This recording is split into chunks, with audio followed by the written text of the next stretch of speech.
Let us pray. Lord of all, your Son taught us that anyone who will be first become last, and the true servant of all.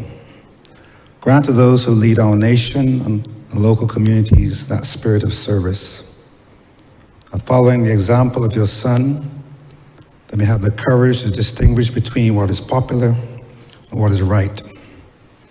The openness to learn from the ideas and policies of others, and the compassion to seek, most of all, to serve those who have the least. Through Jesus Christ, our Lord. Amen. I say the Lord's Prayer. Our Father, who art in heaven, hallowed be thy name. Thy kingdom come. Thy will be done on earth as it is in heaven. Give us this day our daily bread, and forgive us our trespasses, as we forgive those that trespass against us. And lead us not into temptation, but deliver us from evil. For thine is the kingdom, the power, and the glory, forever and ever. Amen.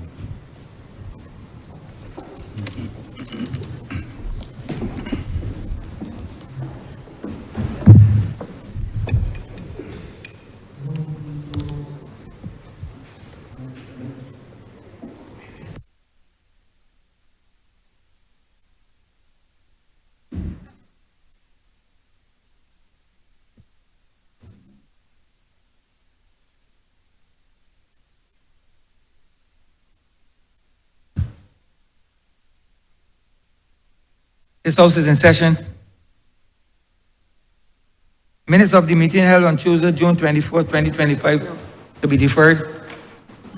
Honourable Leader, Government Business. Thank you, Mr. Speaker. I beg to move that the aforesaid minutes be deferred. The question is that the aforesaid minutes be deferred. All those members in favor, please say aye. Those against, please say no. We think the ayes have it. The aforementioned minutes are hereby deferred. Announcements by His Honor the Speaker. Messages from Her Excellency the President. Petitions, papers, government notices, private members' notices. Papers. Honourable Leader, Government Business. Thank you, Mr. Speaker. I'm commanded to lay the duties, taxes, and other payments exemption, JP Morgan Securities LLC, and Standard Chartered Bank Order 2025. Government notices, private members' notices, notices of questions, reports from select committees, first readings of bills, statements by ministers, congratulatory and/or obituary speeches, personal explanations, motions for leave of absence, or replies to questions, notices of motions for the adjournment of the House on matters of urgent public importance, orders of the day. Honourable Leader, Government Business. Mr. Speaker, I beg to move the suspension of Standing Orders 6, 16, 18, 20, 42, subsection 5, 43, and 44 for the remainder of the day's sitting. Question is that the aforementioned standing orders be suspended for the remainder of the day's sitting. All those honourable members in favor, please say aye. Those against, please say no. We think the ayes have it. The aforementioned standing orders are hereby suspended for the remainder of the day's sitting. Government Business is the order of the day. Order number 8, in the name of the Honourable Prime Minister, to resume the debate on the passing of a resolution that the Parliament of Barbados take note of the report of the Parliamentary Reform Commission 2024 and its recommendations. Honourable Member, before you proceed, I wish to acknowledge the presence of members of the Parliamentary Reform Commission.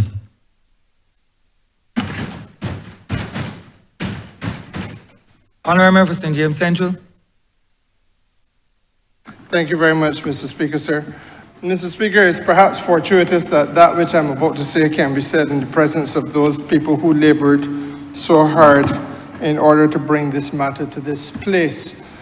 And you'll forgive me, Mr. Speaker, sir, if I might for a moment reflect on, only for a moment, what I can only describe as the appalling contribution that was made by the leader of the opposition in this place when he would have spoken.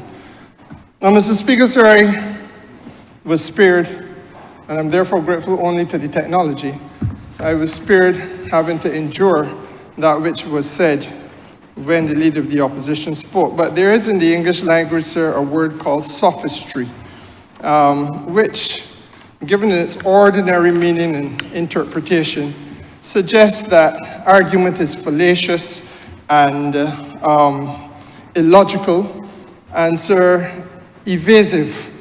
And I thought that the contribution made by the Leader of the Opposition adequately satisfied the definition of the word sophistry. Now, sir, it disturbs me because this is a matter about which, as I said, very distinguished Barbadians have labored and have not labored in vain. But the contribution of the Leader of the Opposition reached the deploring depths, sir, to the point where he alleges that it is really, in his judgment, a waste of time to have come to this place with this report and the suggestions made in the report, sir, about how Parliament can be more effective as an institution in the apparatus of government in Barbados, simply because, sir, and he spent, I calculated it online, about an hour and 15 minutes of his contribution on the desirability, says he, of this report being couched within the context of a Republican constitution. And because there is no Republican constitution, Mr. Speaker, sir, that which has come before this House is pointless, is meaningless, is devoid of substance and merit. Now, sir, I can find nothing about that argument with which I would want to associate myself. The heavy emphasis, sir, on the Republican constitution by the Leader of the Opposition, sir, is a matter of concern for me. And he alleges that this country lives in or exists in a political vacuum, a constitutional vacuum, because we still have a Westminster post-independence model of constitution and not, quote-unquote, the Republican constitution that he wants to dwell upon. Now, Mr. Speaker, sir, it is at that point that the illogic in the argument ventures into the realm of the absurd. And this is where the concern for me lies. Sir, we can't come here and use a moment such as this, when the whole country perhaps can benefit from what is the real, in my judgment, the real concern facing Barbadians with respect to the question of Parliament in this country.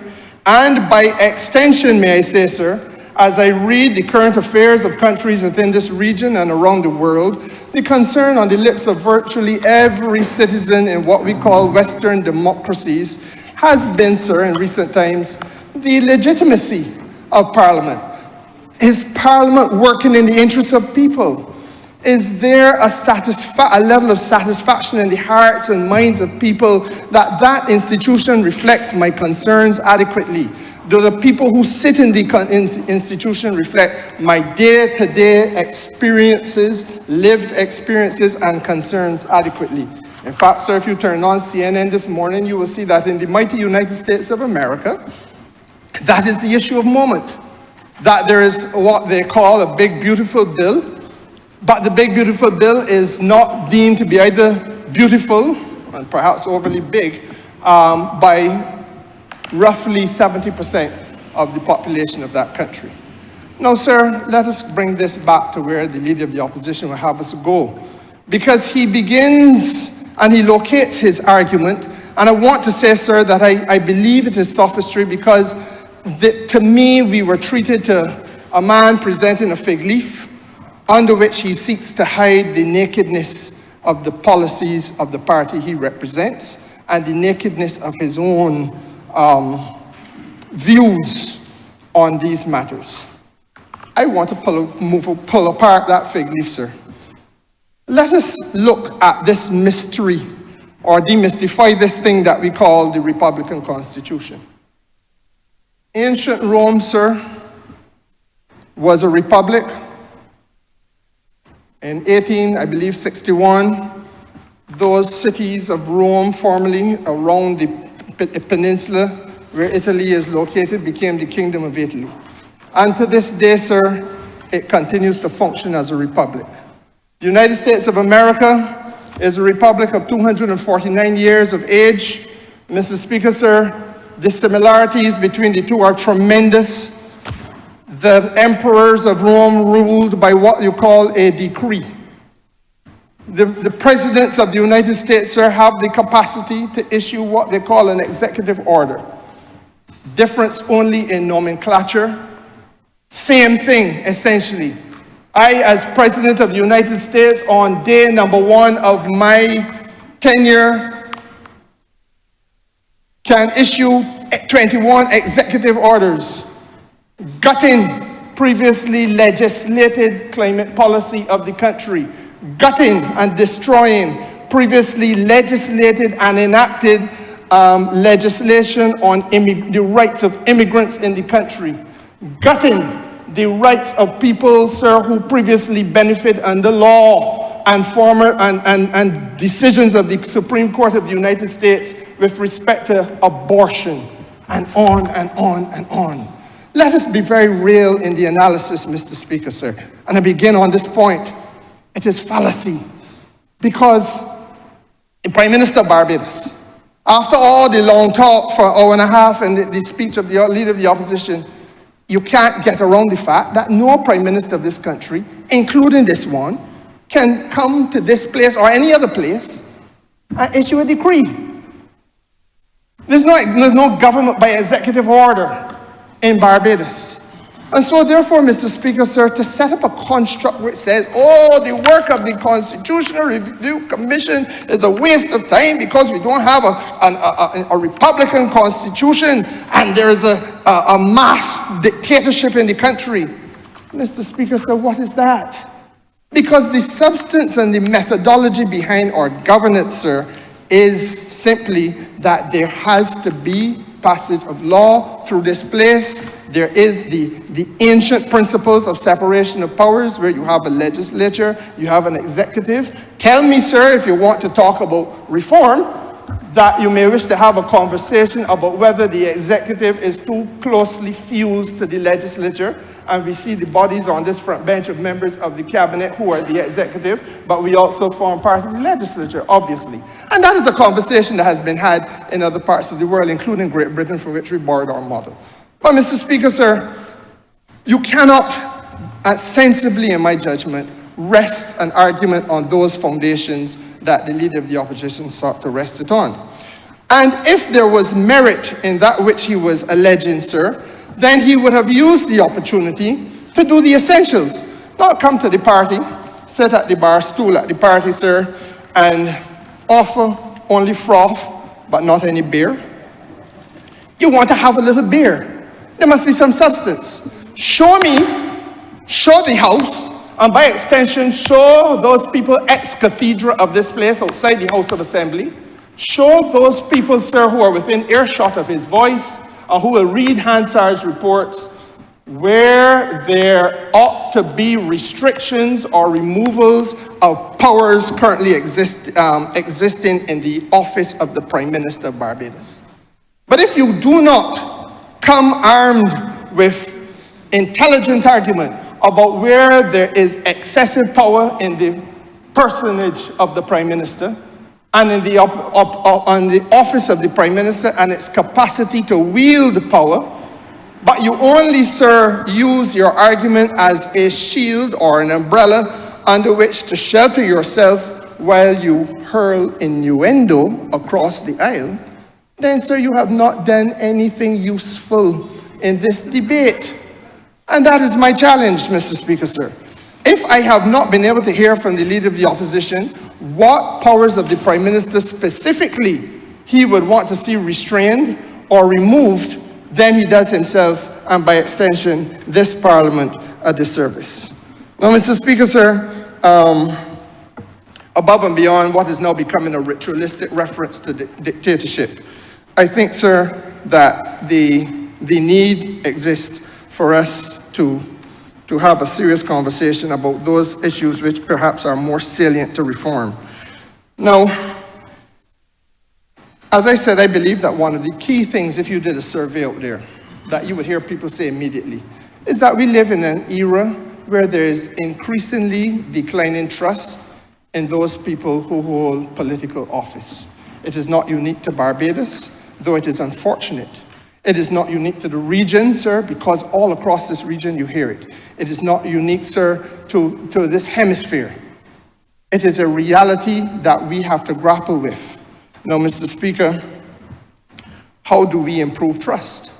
I think those are the questions that may be now coming out of some of the recommendations made by the Parliamentary Reform Commission. I think, Mr. Speaker, sir, the question of how we enhance accountability is something that we have to look at. Now, without in any way wanting to focus exclusively on the Honourable Member, he is a classic example, sir, of where the issue of declining trust comes about. But he's not the only one. Because this Parliament has had a history of persons sitting on one side of the House or on the other side of the House, sir, and in a moment of vexation, in a fit of personal pique, or in a moment, sir, of deep philosophical division, a man or woman may get up, though I don't know of any women in the history of Barbados who've done it, but a man may get up and say, I am finished with this side, and I'm going to sit elsewhere, sir, and I'm going to take a different posture. That is the right of the individual who is the sitting member of Parliament. And the Leader of the Opposition, in my judgment, quite rightly locates that right under Section 21 of the Constitution of Barbados, which guarantees to all of us a freedom of association. I have no difficulty with that. He is free to associate, as he must in law be free to disassociate himself. Where his argument falls on very infertile soil, sir, is when he fails to go further. And that is why I say that we are getting into argument of sophistry.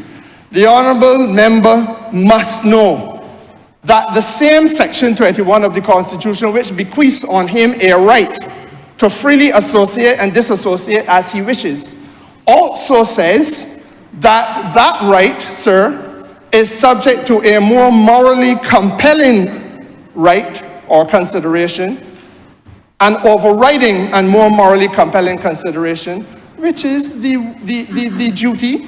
duty to ensure that the rights and freedoms of others are not impeded. Now, Mr. Speaker, sir, I can come to that deliberately. Let us understand that all the rights in the Constitution are subject to those morally overarching and more morally compelling considerations. I have a right to life. But my right to life, Mr. Speaker, sir, is subject to the overarching and overriding morally compelling consideration that my right to life is mine and exclusively mine, can't be interfered with unless I take the life of another. I have a right, sir, to my personal freedoms, but my personal freedoms are subject to the morally compelling consideration that my freedom must be restrained if I am a threat to the wider society. And in the same vein, Mr. Speaker, the constitutional right to which the Honourable Member alludes at Section 21 of the Constitution of Barbados, sir, is equally limited by fetters. And what are those fetters? And it is time now that if we're going to talk about reforming Parliament, let us seriously talk about reforming Parliament and not come to Parliament and treat this discussion as an opportunity once again to engage in the politics of twiddly-dee and twiddly-dum. I point a finger at you and you point a finger at me. But that this society has not been lifted, sir, by educated argument that should take us to a larger and better dimension. Mr. Speaker, sir, ought it not to be part of the consideration going forward that if I decide that I am incapable of working any longer with this team of people with whom I came to this place, that even if I feel fundamentally that there's a philosophical difference between myself, sir, and all the rest of them, and I must therefore, as a matter of principle, part company with them, Mr. Speaker, sir, who sent me here? That's a question that ultimately has to be asked at some point in this game. Who sent me here? In fact, let me not say game, because I think the reason why we have this lack of trust is because it has been treated as a game. In this business, Mr. Speaker, sir, we were all sent here by a body of people called a group of constituents. Constituents who may have taken many things into their consideration before giving a vote to any of us. They may have liked, sir, us on a personal capacity and in a personal way. Willie, you was a good fella, I would give you my vote. But equally, as that is being said, yes, and equally as that is being said, they may also say, but you know, the boss lady, I got to make sure that the boss lady back as Prime Minister again. And the only way I can do that is to give Willie my vote, even though I don't particularly like he. I don't hear that at all. Whether or not that is heard, sir, this is just by way of as an example.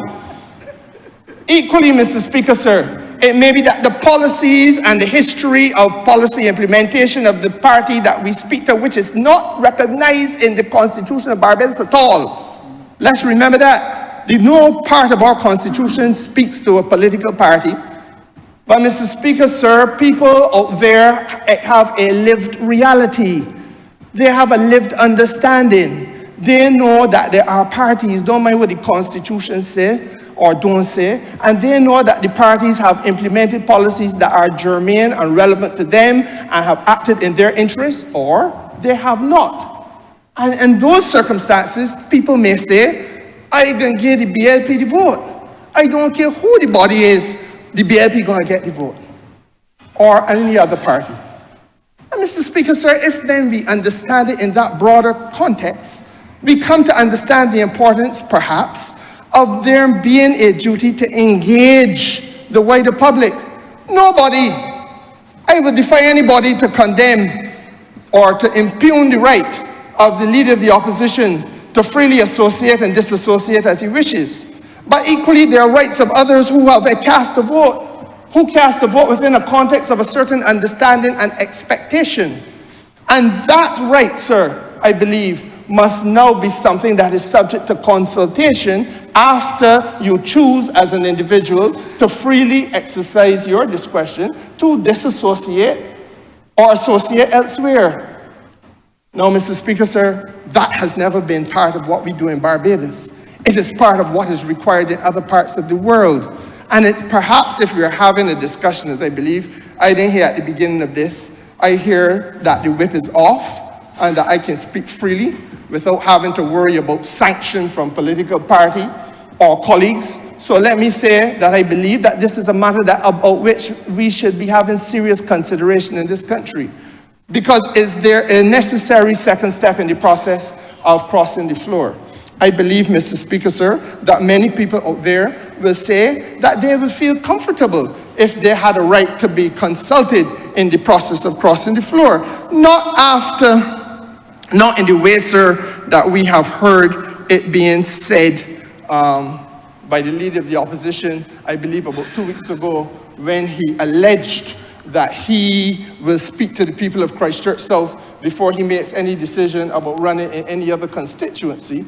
And lo and behold, it has come to light that a letter from the leader of the opposition has landed with the General Council or Executive Council or both of the Democratic Labour Party for him to be seeking life, political life, in the constituency in the east of this country, formerly held by a right honourable member of this country and now national hero of Barbados. Now, Mr. Speaker, so that's a matter for him to work out because it fell from his lips that he would consult with the people of Christchurch South. I confess, as Foreign Minister, I have to travel frequently, so I may have missed the consultation. But he, sir, has to work out now how he navigates that particular set of circumstances that currently exist. But the right, sir, that should fall to those people who elected you to be consulted in these matters of members of Parliament crossing the floor, I think is an important point of departure. I also feel, Mr. Speaker, sir, that inextricably linked to that is this question of the right of recall. Now, this member of Parliament has no problem facing a right of recall. I believe, Mr. Speaker, sir, that it is important for us to recognize that none of us, sir, should expect that we are without are going to be seen as being without sin and without failing. All of us are expected to do our best. Many of us, sir, may fall short of the high standards set by the Barbadian public, the demanding standards set by the Barbadian public. But I have confidence in the Barbadian public, sir, to believe that they are not unreasonable people. They're not unreasonable men and women. I also feel, sir, that history in this place has taught me that it has been possible for people, sir, to be accused of and to have, on all available evidence, found to be complicit in matters, sir, of a criminal or quasi-criminal nature, and still retain a place in this Parliament. I feel, Mr. Speaker, sir, that if the elderly and the indigent, the physically challenged, sitting in a wheelchair, are able to make a case that they have been financially, I don't want to use the word unfair because it is more serious than that, disadvantaged by an individual, sir, who sits in this place but is acting in a different capacity. Then, Mr. Speaker, sir, ought it not to become an issue that those who sent that person to this place, sir, should have a voice in? Is it not likely that the best of us will be brought out if there is a level of sanction outside of this place now about certain behavioral practices that may take place by people in this place?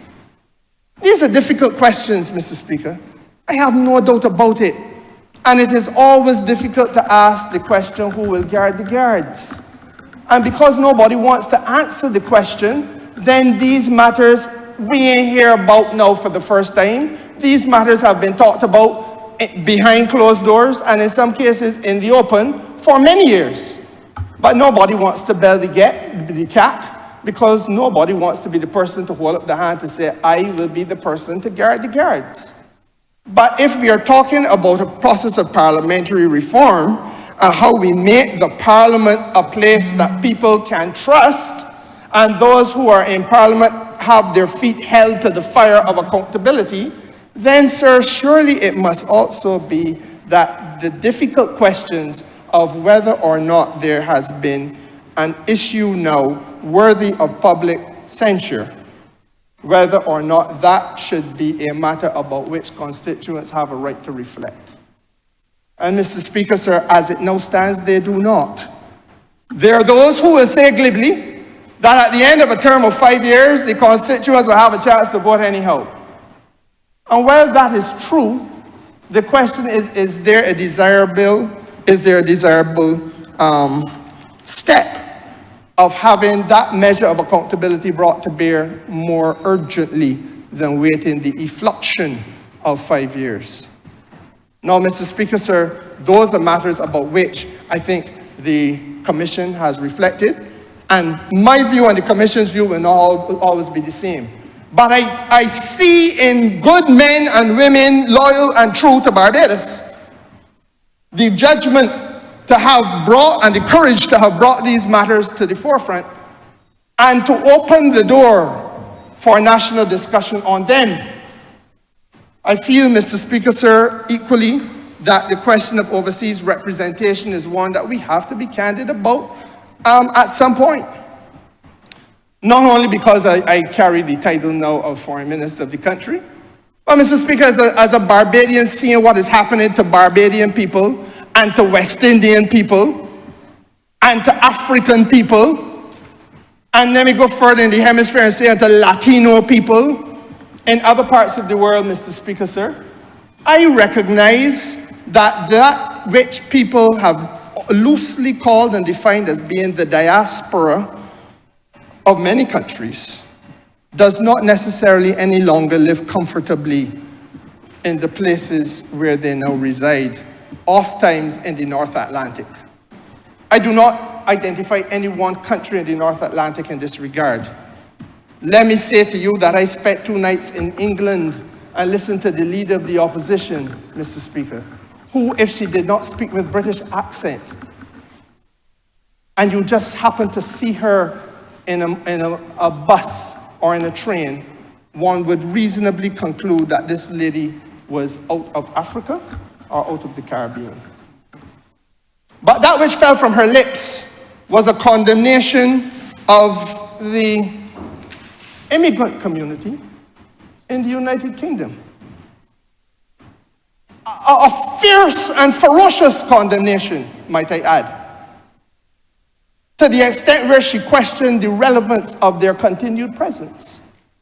Oh, Mr. Speaker, sir, let us not believe then that Washington, D.C. is the centerpiece, the beginning and the end of this issue. An election just took place in Canada, and if but for the judgment of the Canadian electorate, the election could have gone a different way. And the leader of the opposition over there, Mr. Speaker, sir, who I believe lost his seat, was as ferocious in his condemnation of the immigrant community in Canada as one would hear fall from the lips of the farthest right-wing member of MAGA in the United States of America. So, Mr. Speaker, sir, there is a mood in the North Atlantic that is no longer as welcoming to our diaspora. Now, once we recognize that, is there not a duty on the part of us here at home to be able to bring a more rigorous degree of participation and more broad degree of opportunity for our diaspora to be involved in the matters of this country, while we in this country find ways of better grappling with some of the challenges faced by the diaspora overseas? The relationship between our diaspora and ourselves cannot be a matter of convenience. It cannot be that in this year of regathering, we want them to come home. And we want you to come home because we want you to spend some money, yes. We want you to make charitable contributions, yes. We want you, Mr. Speaker, sir, to think about investment in the country, yes. But there has to be a flip side of the coin.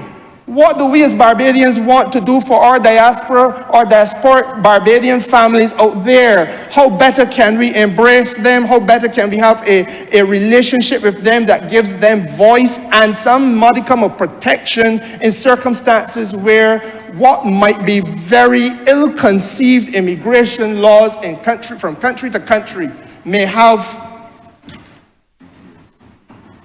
undesirable consequences, and perhaps even unintended consequences on families, on the rights of little children to be at school and educated, on housing, Mr. Speaker, sir.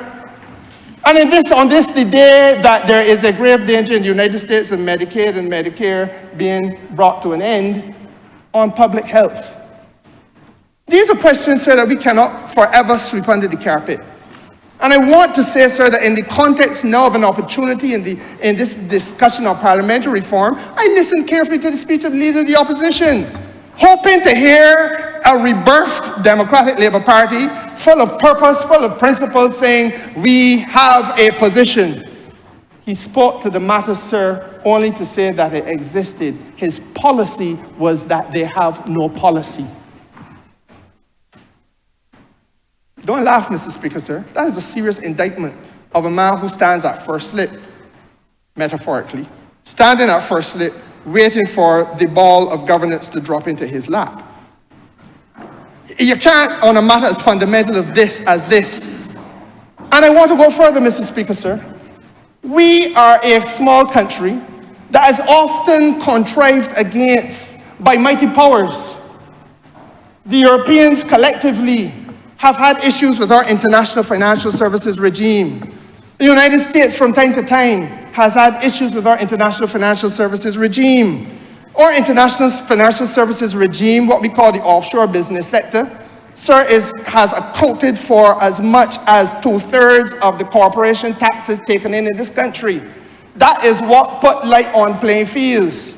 That is what, Mr. Speaker, sir, ensure QEH can continue to function, that we can put children back in school getting free tertiary education when other people said all is lost and they withdrew it, Mr. Speaker, sir. It's a fundamental sector. But when the sector comes under attack, should there not be now a voice from Barbados which is located in the diaspora? In my judgment, it is necessary, let me say that now, so that that which we need to do to have an ability to lobby members of government at all tiers in the structures overseas in the North Atlantic, the federal level, the state level, Mr. Speaker, sir, and then counties, so that that which concerns Barbados and that which by extension concerns the Caribbean can resonate and be heard.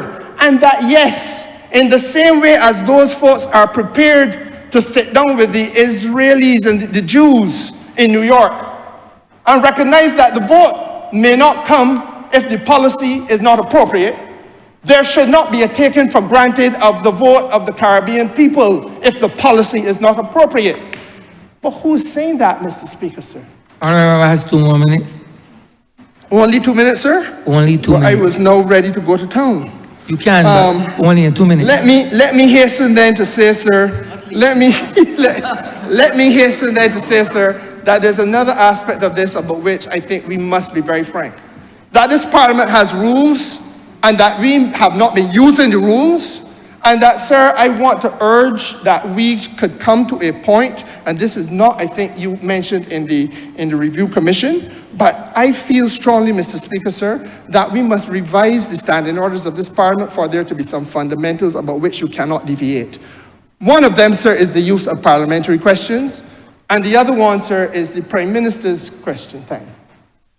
Mr. Speaker, sir, it is all well and good for members of the opposition in this place and the other place and outside of these places to get up and slur, make charges that are baseless, indulge in innuendo. But the public, sir, has to be educated, and they can be educated, sir, very easily through question time. I sit next to an honourable member who in opposition used it very effectively. That's right. Mr. Speaker, sir, it is a tragedy that an honourable member of our leader of the opposition can come to this place and make charge upon charge upon charge without foundation, but will not ask a single question about that which he makes a charge in order to get an answer, in order to face a debate on the matter which he's raising by way of innuendo. It is an act of cowardice, Mr. Speaker, sir. It is an act of cowardice. And Mr. Speaker, sir, the country is done an injustice because people out there will believe that there's merit in the allegation. But if a question is asked and you face the minister toe-to-toe or the Prime Minister toe-to-toe, then, Mr. Speaker, sir, it is now a matter of who can adduce evidence and who can adduce weight of argument, and it takes it into a different perspective. And the laziness, intellectually, which enables an honourable member to draw a salary without doing work, Mr. Speaker, sir, is brought to an end. And the spotlight, sir, is also placed on those of us in government because we have to be able to step up to the plate of accountability before the public. Mr. Speaker, sir, I'm sorry that I have such little time, but I feel fundamentally that these are some of the things that we have to look at. Sorry that you have such a limited time? Sir, I feel... That is more standing orders, 30 minutes. I'm familiar with standing orders, sir. I've just expressed my own personal regret that time has elapsed. I'm sorry, I offer you sympathy. I'm grateful, sir, for your indulgence, and I am obliged to the patience of the House. Honourable member, St. Michael. Thank you very much, Mr. Speaker, sir. I rise to speak briefly this morning on what I think will probably go down as one of the most important conversations this country could have. I also wish to reiterate, sir, that while this is a conversation that we are having, that the matter that is before the Cabinet is nothing that we drafted ourselves. It is not our work, sir. It is actually a matter that we have had the opportunity to reflect upon, as did all of Barbados, sir, and to offer our thoughts on this process, sir. I have now been in this Parliament for 7+ years, sir. And I feel that there are times when we must have conversations that should be above basic partisan divide. And this is one such matter, sir, that I hope can get that level of conversation, or I had hoped. Regrettably, that was not to be. Mr. Speaker, sir, I would want to take you where my mind took me when we started this conversation last week in this Parliament, but really where my mind took me when we started this conversation, period. As a former lecturer in social policy and social theory, my mind took me to social contract theory. And I also reflected on it, sir, because during the parliamentary debate, when we brought the budget, the leader of the opposition spent his time, his entire context was about democracy being a tyranny in the making. And while he used the concept out of context, sir, I will wish to locate it properly today. That conversation about democracy and a tyrant and a tyranny in the making, sir, as I said then, is really an elitist perspective, which suggests that if you brought common people into public life, if you gave them the authority to determine who would lead you, because they are so basic and because they have no moral integrity, that they could be prone to anything. So the entire premise of the leader of the opposition was faulty. But we have, sir, as we look at parliamentary reform, to understand what it is and what should be the nature of the relationship between the state and the people that the state is supposed to be governing, sir. And I would suggest to you that the way you see that relationship would help you understand how some people would seek to determine what should be the nature of our new parliament and how that should look, Mr. Speaker, sir. In social contract theory, there are three well-known persons, and I will go through this very, very quickly, sir. Most of us know of Hobbes. And Hobbes suggested at the time, sir, that the state of nature was one where it was war, all man against man. Life is short, it is brutish. And to be able to have governance and proper structure, you needed a Leviathan, a authority figure that no one could question. We then went on, sir, and that was probably around 1651. We also had Locke, sir, and his treatise, John Locke, sir. And he saw it differently. Not that men were supposed to be against men. Human beings had the capacity to be reasonable, and that society could corrupt them. And we saw a similar thinking, not quite the same, but in 1762 from Rousseau. This idea, sir, that human beings had some form of integrity, sir, and that they could enter into a contract with each other. How we perceive the state of our modern country and the parliament that should be helping to govern it, sir, is going to be critical. And I say so, sir, because I've heard during the last few months some very strange comments coming from the opposition. While we were in St. James North, I heard that the people are hungry. I heard that the entire country is in a state of pure unrest. We heard, and we still continue to hear, sir, if you were to listen, you would think that it would be unsafe to walk down any street in this country. And that many of us who come to this office, sir, come so in our own interest, which is not true.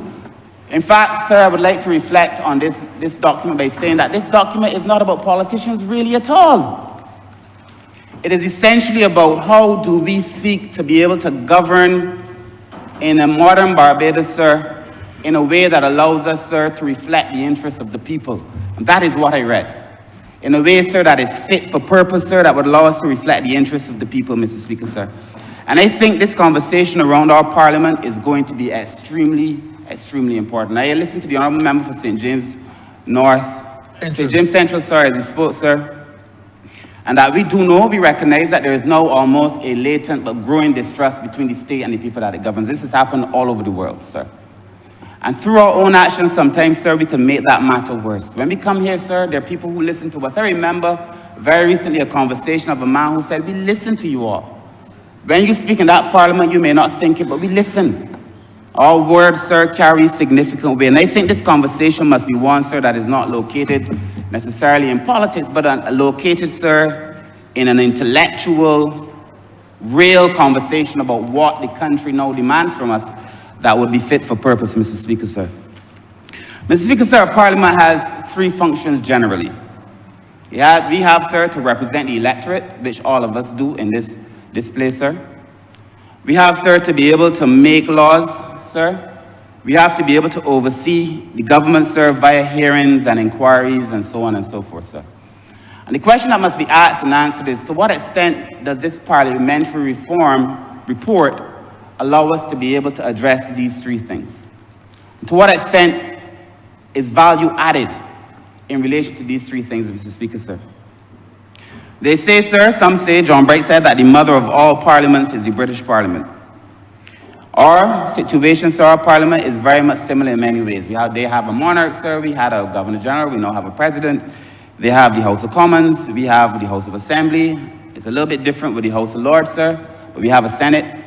Mr. Speaker, sir, you know, interestingly, I think this conversation too has to be about what should be the powers of the Senate, which we saw in the report, sir. In the British government, sir, the laws, the acts of 1911 and 1949 served to put limits on what the House of Lords could do.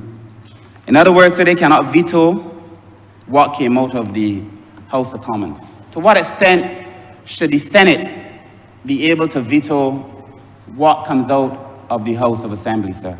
It's a question I think we have to ask and answer, where persons are elected to represent the majority of Barbadians, sir, and can be vetoed in a parliament, in a Senate. These are the kinds of questions and the intellectual conversations. I offer no position, but these are the kinds of intellectual conversations that I hope this country can have.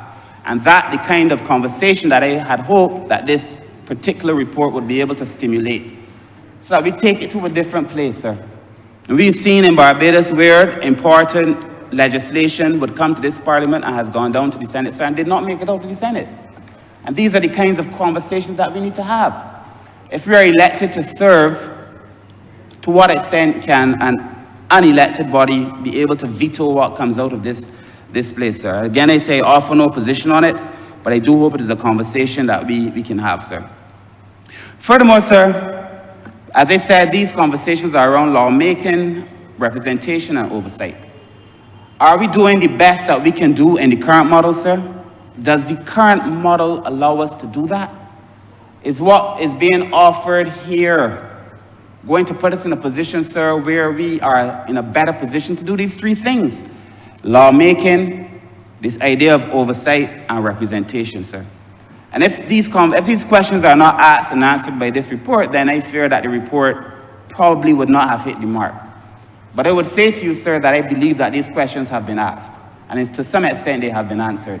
But that all of us have to have an opinion as to whether the value that has been added by this report allows us to be fit for a purpose as we go forward, Mr. Speaker, sir. And Mr. Speaker, sir, I am aware of a concept called isomorphic mimicry. This is the idea that small states, developing states, try to build systems that are very similar to what larger, richer states have. And that they're only so really in form, but not in function and not in purpose. So that you could have an institution that looks very much familiar, very similar to something that exists in a larger state, in a more developed state, but that it does not function the same. And people have asked us, why are we spending so much time with this idea that we must deconstruct and reconstruct? We're doing it, sir, in education. We're doing it in health. We're doing it in the social sector. We're even doing it in foreign affairs. Where are going to be new areas? Where should we now be looking to have new relationships? You know, it is almost funny to me that whenever we come here and we propose that we do new things, the almost standard response from the opposition is, why do you need to do this? Because some people are so loyal to the old ways, even though many of them were never built for us.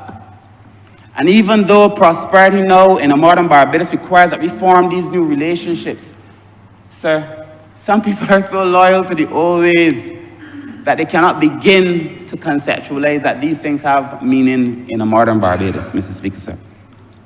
That is why the conversation on education reform is going to be important. That is why I'm spending so much time trying to deconstruct and reconstruct my own ministry, the social services sector. Do the things that we have, the institutions, sir, serve the purpose? Is a modern welfare state supposed to look like the welfare state of 100 years ago? Should our child protection legislation, sir, be guided by legislation that was written before most of us were considered to be human? Mr. Speaker, sir.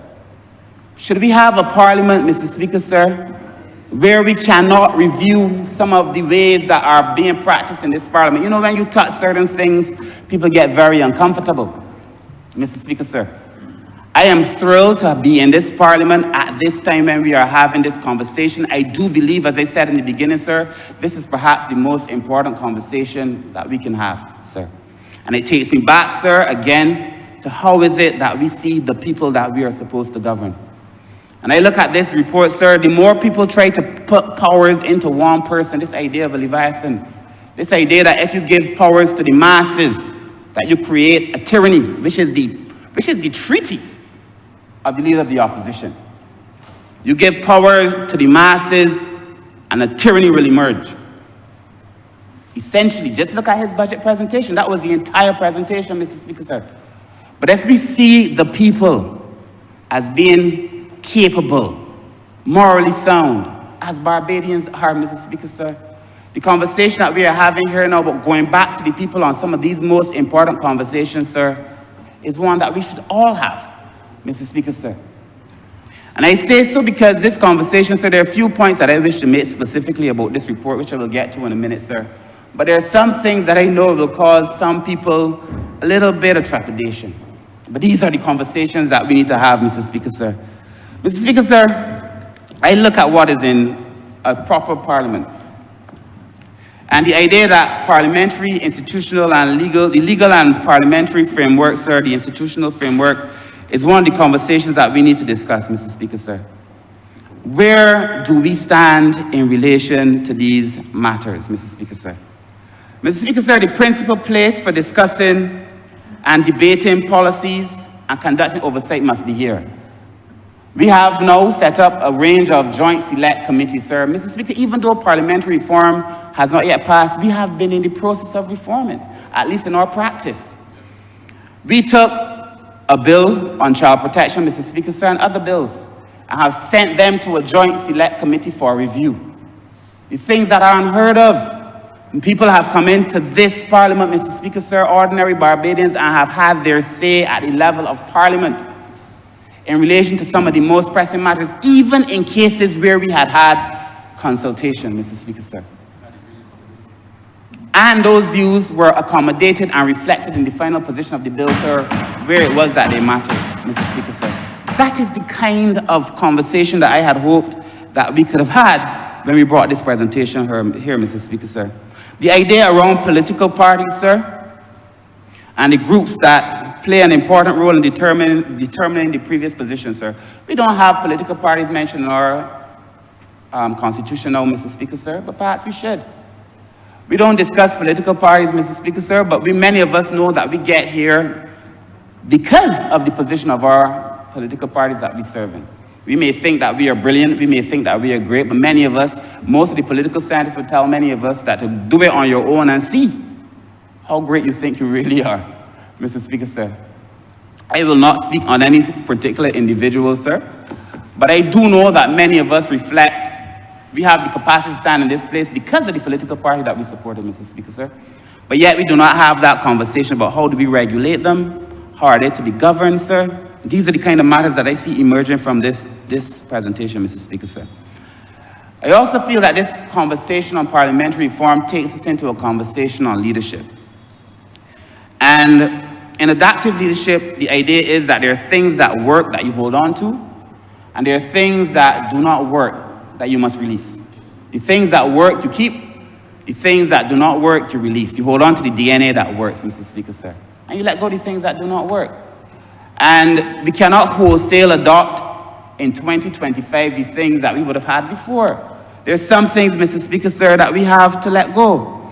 And this is a conversation about now and a conversation about the future. I believe, Mr. Speaker, sir, and this is my personal belief, sir, and this is how I feel in my heart, that when we reflect on the conversations that we have had, not only on parliamentary reform, on constitutional reform, the move to a republic, sir, all these various things, that history will be very kind to this party, and that perhaps history will reflect that the leader of this country is perhaps one of the most transformative minds that this country has seen in a long time, Mr. Speaker, sir.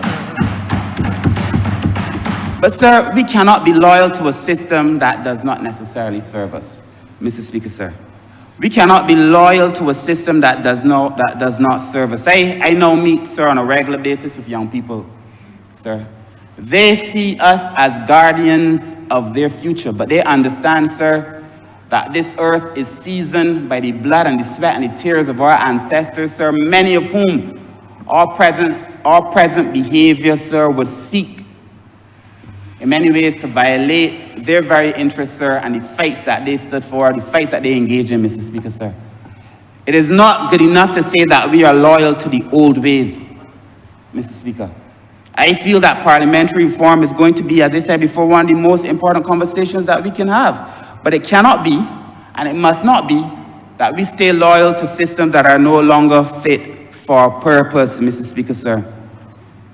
I look at all of our institutions, sir. Perhaps we judge our institutions too harshly.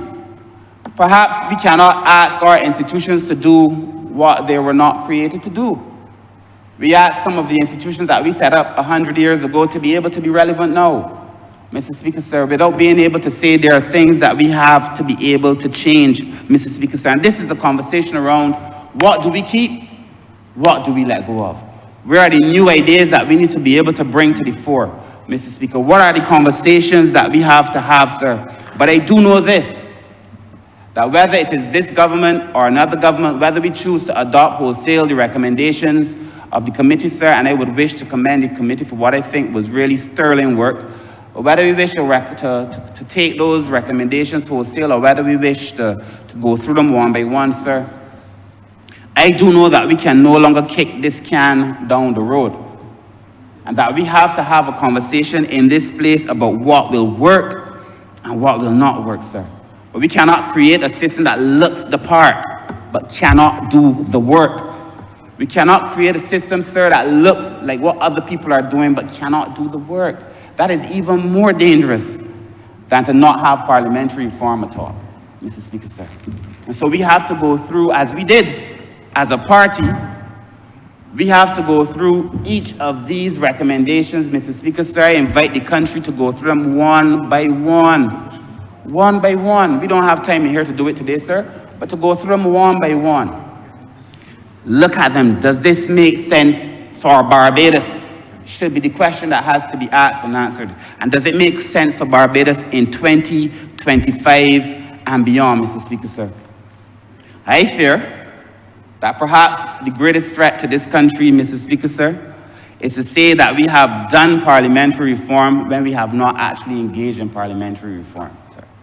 If it is that the recommendations of the committee, sir, cause so much fear that none of them can be adopted, sir, it is more a reflection of who we have become than who we are, and more reflection of our own limitations than the limitations of the committee, Mr. Speaker, sir. People don't want to have conversations about whether we should be discussing this paper or not. Some have said that this paper should not even be here, Mr. Speaker, sir. It is because, sir, some people are so loyal to the old ways because the old ways have brought them favor.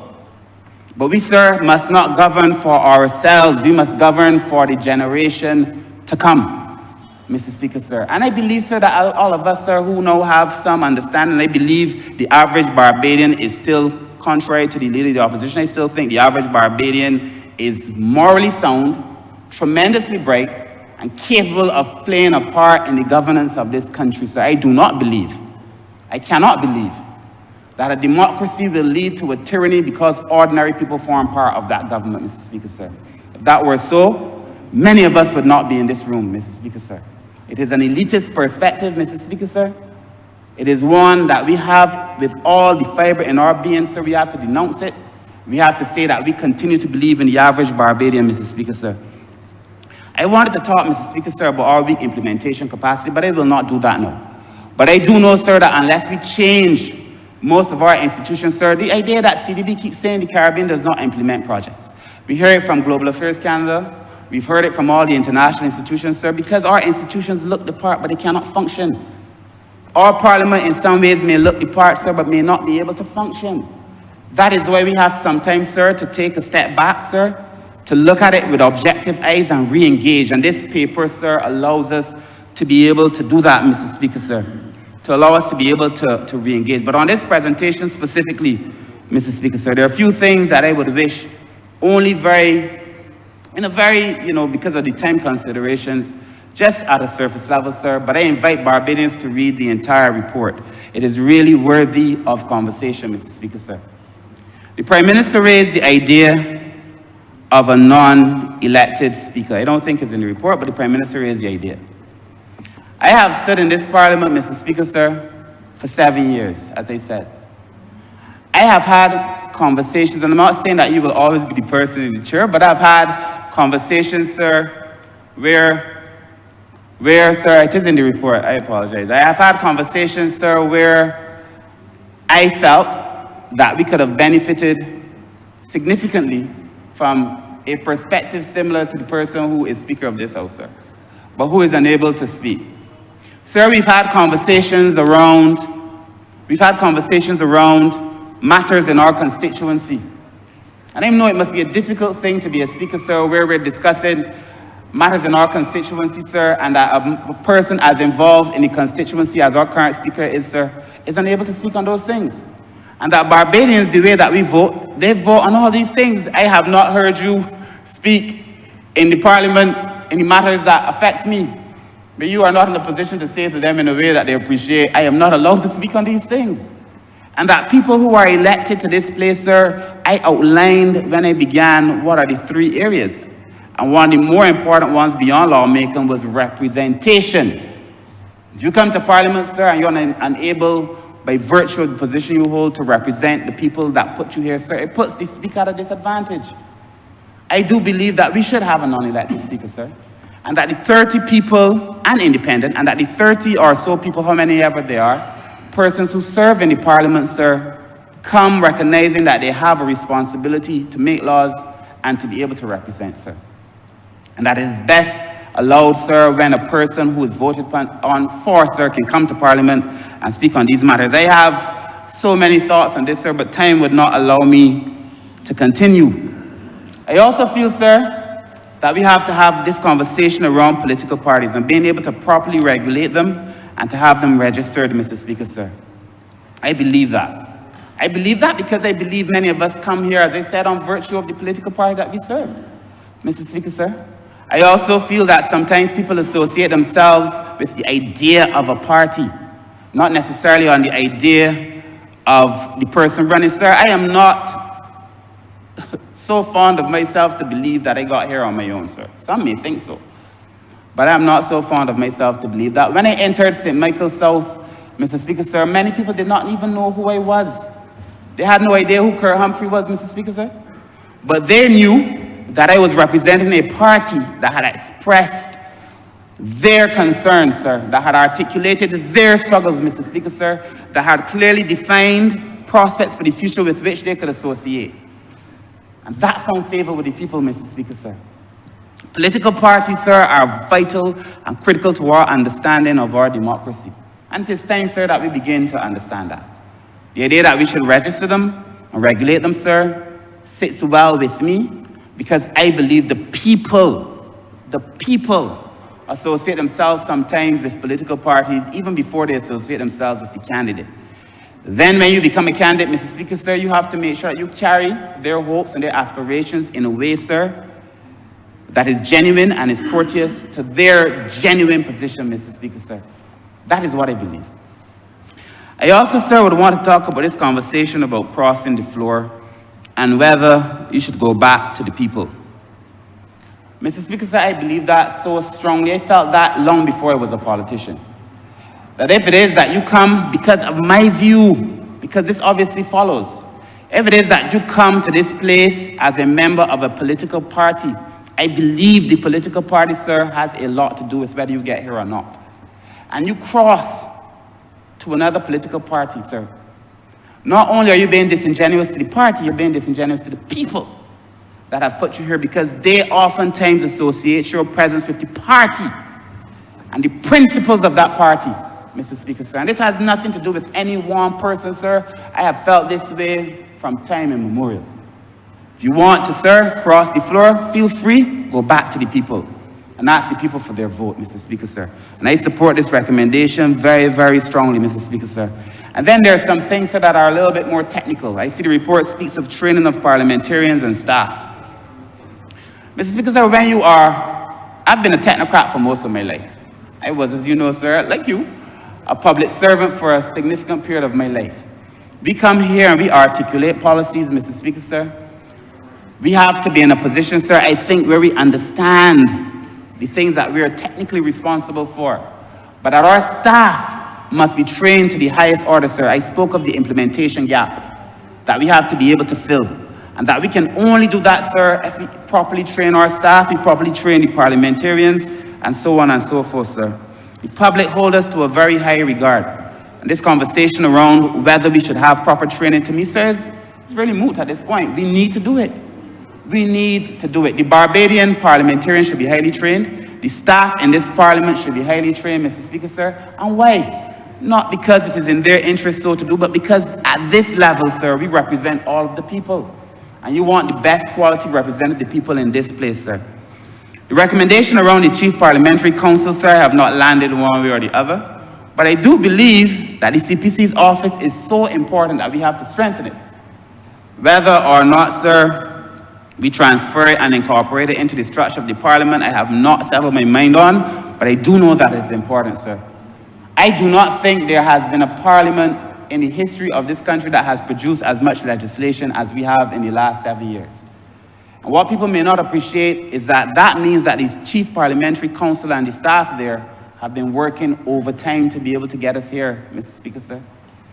I do believe, sir, that that office has to be given more staff, sir. I believe that that staff has to be trained at the highest level, Mr. Speaker, sir. Because if we are to produce the quality of legislation and the quantity of legislation that a country that is in transition must produce, then we have to be able to strengthen the Chief Parliamentary Council, sir. They're doing too much work, Mr. Speaker, sir, and I believe that we have to reward them, sir, with a stronger, wider, bigger, deeper set of staff.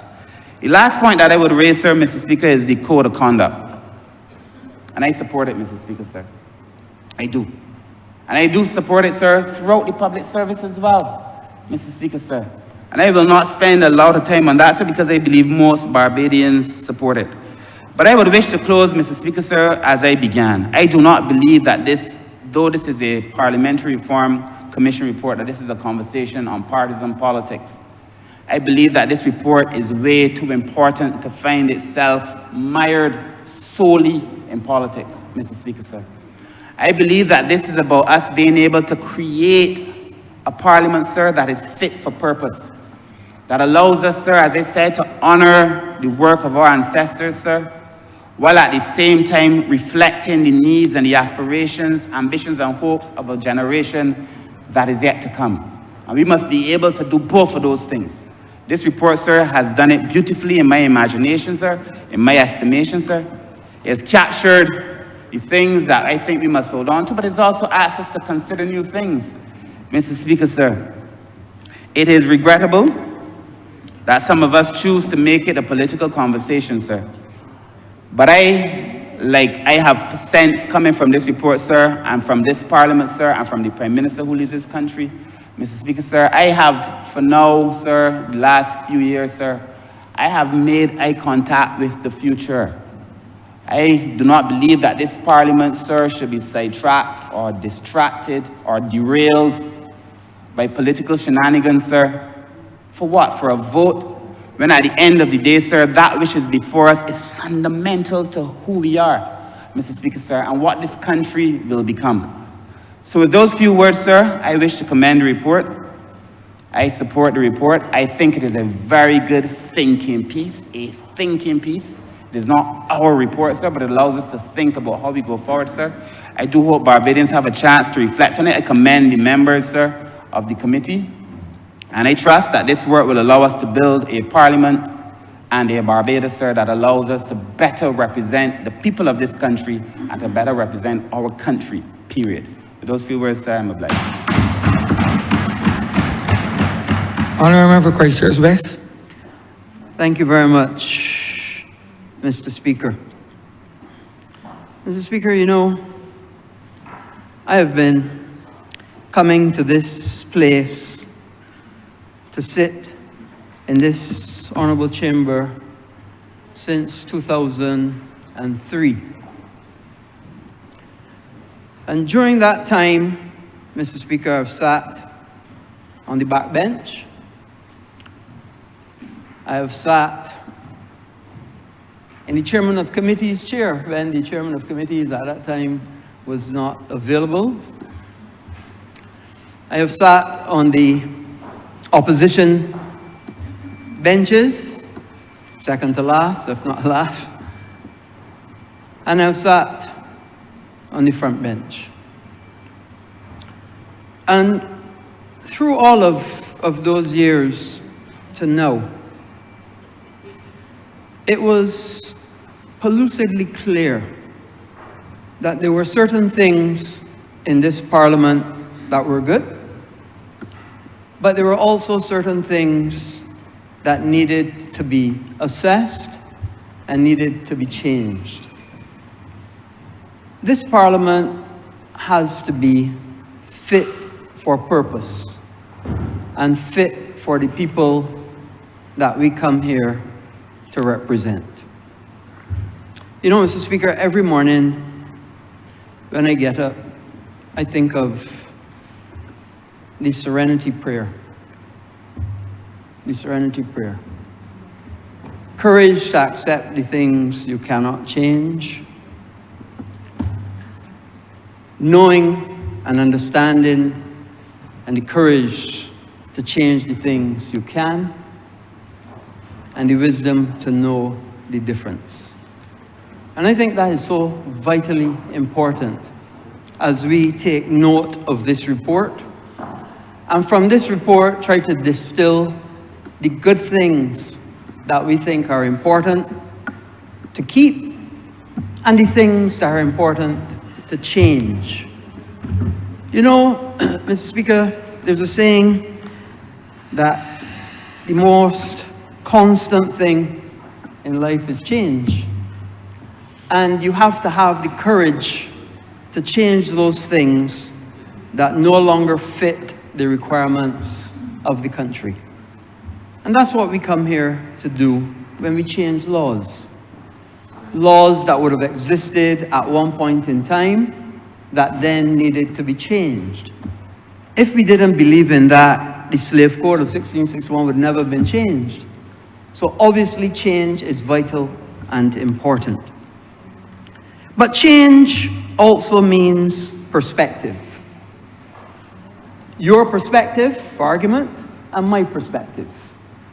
And I often use this as a simple illustration of perspective. Because to you, there's a 6, because that's from where you sit. But even although it is the same number, from my perspective, it is a 9. So perspective is vitally important when assessing how things impact people's lives. And Mr. Speaker, I want to say that whether we like it or not, we have to understand that elections change lives. I say it all the time. Elections change lives. If you didn't believe it, just ask the people in the United States of America today. Those people that had an immigrant status of one type or another. An election comes along and that status is changed by executive order, as the Honourable member who spoke from St. James Central said. And we have to understand that when elections change lives, they don't only change our lives, they change the lives of the people we represent. So we come to this honourable chamber to do the best we can for the majority of the people that we represent all of the time. Will that always happen? No. In everything, there will always be winners and losers. But obviously, as a caring government, we try to find policies where the proportionate number of winners far exceeds those few that may be losers. You know, Mr. Speaker, it is a great honor to be able to come to this chamber to represent 7,000, 8,000, some constituencies 10 and 12,000 people. And what is our system based on? Clearly, 10 or 12,000 people cannot come and have a decision or a consensus on a particular bill. So every 4 or 5 years, we choose to come together, those people, and say, this is the person that I feel will most accurately represent my beliefs and what I want. And I want to speak how the member for St. James Central spoke, but taking a different way of seeing it. And it has to do with crossing the floor. But before I get into the crossing the floor point, I want to reflect on a little story. There is a structure in the Pine that allows the children from Parkinson, and other people, of course, to cross over from the Parkinson School to CBC, or from CBC to Parkinson. And you know, that was done at a time when a good friend of mine too, I love him dearly, calls me regular. A good friend of mine was the member for the constituency at that time. But you know, Mr. Speaker, that particular structure, I always call, and a lot of people call, the Hamila crossover. But that had a different connotation, because even although the structure was about a crossing over of a road, it also reflected the quantum of times that the member crossed over the floor. Always found himself crossing over to be in the halls of government at that time. No fault, I understand. But I take a slightly different perspective on it, similar to what the Honourable Member for St. James Central said, but different. I agree fully. When somebody goes into that booth to vote for you, to vote, let me say to vote, they essentially have 3 thoughts in their mind. Some people are going to vote for you as a fantastic candidate, you personally, as a good candidate. You're a good friend, I know you, you're a family member, I know your father, your mother, your uncle, your aunt, whatever, voting for you, a personal vote. Irrespective of any party affiliation, they're voting for you. Incidentally, in my research, the people that can withstand when there is a swing against a government are those that have the large number of personal votes. That's been my experience. And I think the people that look at the political science and electoral trends would agree with that. The people that have the largest percentage personal vote, they tend to be the ones that can withstand a swing because it is a personal vote. But in addition, people also go into that voting booth and vote for a party. They go and say, well, my mother tell me that if I don't vote for the Barbados Labour Party, don't come back in this house. You hear that all the time. My father was always a Barbados Labour Party. Not mine. My father was a Democrat Labour Party. But you would hear that. My father was always Barbados Labour Party. You would hear, we vote for Barbados Labour Party from the time, from Henry Ford time. And we ain't changing. So people vote for 2 things. People vote for the candidate, people vote for party. But there's a third person that goes in, may not like you as a candidate, as the Honourable Member suggested, may not like the party per se, or persons in the party, but loves the political leader. I remember the previous Prime Minister, when Arthur used to have something called the O&Ms. I don't know if you remember the O&Ms, Mr. Speaker. The O&Ms. People that were affiliated to one party but loved the former Prime Minister Owen Arthur and would vote for a leader. I have no doubt that there's the Mia mob today, for sure. And there are people all over, every party and any party that would vote. In fact, there are people all through the diaspora, that would vote for the current Prime Minister. So people essentially, well, I guess, there's a fourth that we don't consider. That is the vote against. The vote against. People might come and say, it's not that I like a party. It's not that I like a leader. It's not that I like a candidate, but I don't like the man that running against you. Or I don't like the woman that running against you. So that's another one that we don't really consider, but that is also a significant quantum. So I get back then to when a person who has a constitutional right to cross over the floor, to decide that I am no longer associating with the party that people voted for, and I am going to associate with another party or sit as an independent. What have you done? You have technically disenfranchised the people that voted for party and voted for leader. And I guess technically you've also disenfranchised the ones that voted against, because you're supporting the people that demand that voted against your party.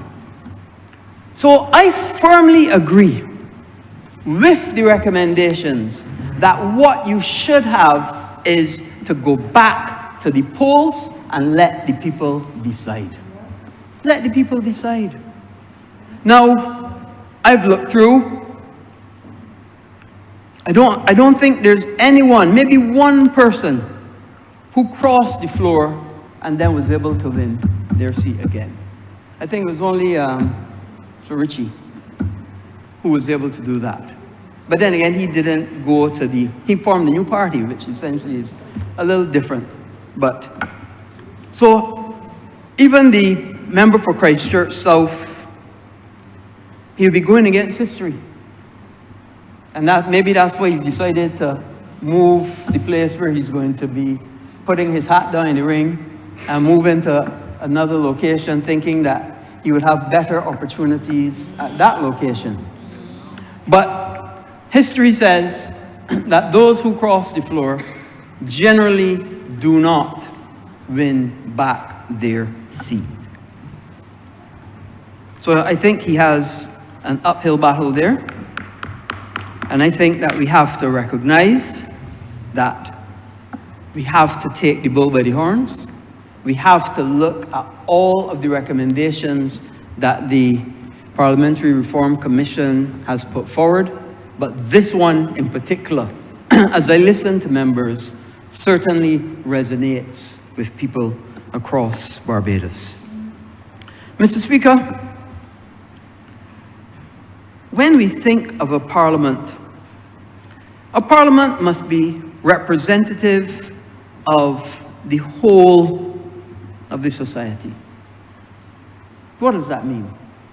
That means that it should have people, male, female. It should have people who are disabled. It should have people from a cross-section of the social strata. It should have people from varying professions. Even when I look to the Parliamentary Reform Commission members, and I thank them for joining us here in this chamber today, you see the diversity. It isn't all of them that were members of Parliament. It isn't all of them that were academics, but a cross-section. To be able to give that voice to all people comes back to this perspective, to be able to get the perspective of those who were members of Parliament and those who were never members of Parliament, but are able to show a perspective from the outside looking in.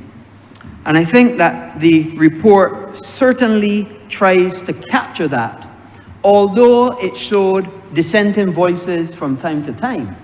I think it did a very good job in capturing what the people wanted and showed a difference, and why a difference with what former members of Parliament may have wanted, because they saw it from the inside. I also want to mention, because I heard the Prime Minister talk about it, is diaspora voting. And diaspora voting, and I was able to say, I have a good friend from Cape Verde, and they have diaspora voting. And diaspora voting is ticklish. I spoke to one of their members of Parliament to find out, what caused that and what was behind the thinking of the diaspora voting.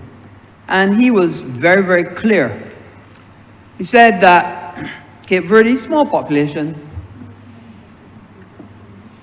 but large diaspora. And he said that they have records to show, and in fact the diaspora presented and showed that the remittances from their diaspora is over $350 million a year.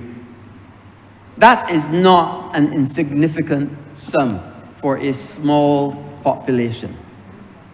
And he said that their parliament, recognizing the quantum of the remittances coming from the diaspora and the petitions that they had gotten from the people in the diaspora, they thought it was absolutely fit to hear in their parliament what the diaspora was thinking and what the diaspora wanted.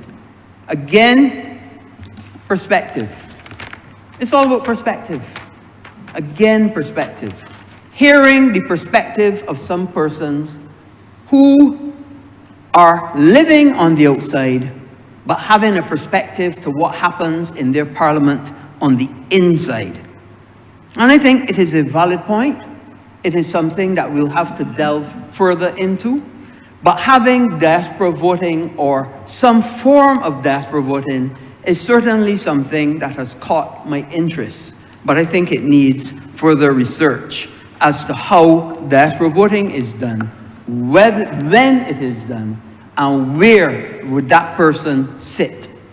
And Mr. Speaker, we have a bicameral system. So diaspora voting could sit in either house, and we have to make those kinds of ideas and judgments, because when you come to parliamentary reform and the parliamentary reform process, it almost gives you that slate to rethink, to reimagine, and see what we can do different to be able to serve all the people and understand their perspectives.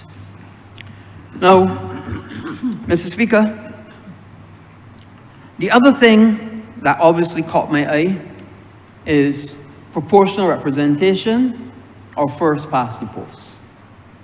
Now let me say up front that I firmly believe in first past the post. I think that the preponderance, 50% plus 1, is where we have always been, and I believe that that is exactly where we need to remain. And that was supported by the Commission, and I firmly believe in that. I think it is the fairest system. I don't like the idea of proportional representation, because then the concept of how do you get on the slate? Who makes the decision of the slate? And then is that decision on the slate representative of the needs of the people, or is representative of the needs of the political party that you may be in? So I like the first past the post system. I think that it is vital, and I think that is something that we should keep. Parliament also, Mr. Speaker, must also not only serve the people, but we must understand that parliamentarians are people too. And parliamentarians, in order to do their job effectively, we have to accept that we have to take care of them when they are in here, and to some extent when they leave here. It's an unusual and different kind of job. Mostly when you are an employed person, Mr. Speaker, you're employed for a period of time till you decide when to leave. In this job, there are a few thousand people in your area. They decide when it is time for you to leave. So your security of tenure is not the same as it is with other jobs. And sometimes people tend to forget that. The Honourable Prime Minister said, and it was very clear, we don't get severance.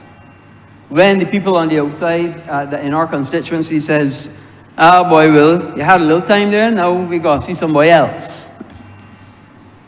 Okay. But what has happened to me while I was in Parliament? As a minister, it means that we have a convention that you shouldn't practice. So me, for instance, as an oral surgeon, can no longer practice, spend 7 years now in this job, not practicing. The people say, well, boy, it's time for you to go home. Fine. What has happened to my manual dexterity skills? And I looked straight at a member of the practicing fraternity. What has happened to my manual dexterity skills? What has happened when my insurers say, well, in order for you to get insurance again, you got to go and do a refresher course because you have not been practicing for 7, 10, 15 years or whatever it is, and you now expect to go and pick up a scalpel and offer a surgical procedure to somebody after not having a scalpel in your hand for 10 or 15 years? They say, no, no, no, no, no. You can't do that. You got to go and do a refresher course. What happens the day after the election when you're out of a job? So the idea of a resettlement grant in this Commission's recommendations, I am not saying yes or no, but it's something we have to look at. Because at the end of the day, parliamentarians are people too. You know, the man that owns Virgin Atlantic, Virgin Records, I think he has a spacecraft thing too, Sir Richard Branson. He said something once that stuck with me.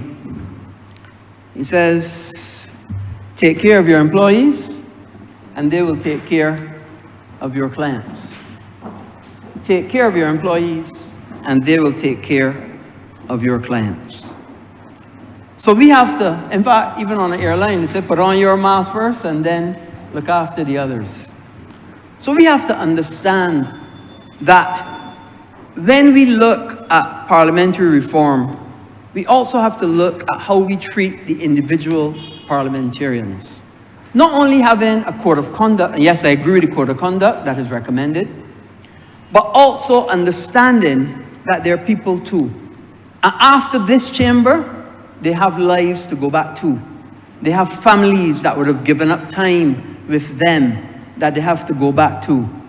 They have all sorts of commitments that they have to go back to.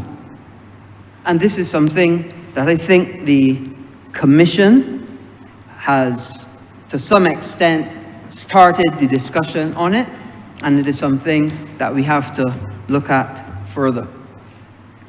You know, Mr. Speaker, being a Member of Parliament is a heavy burden that all of us in this chamber carry. It is what I consider a labor of love. It's a labor of love.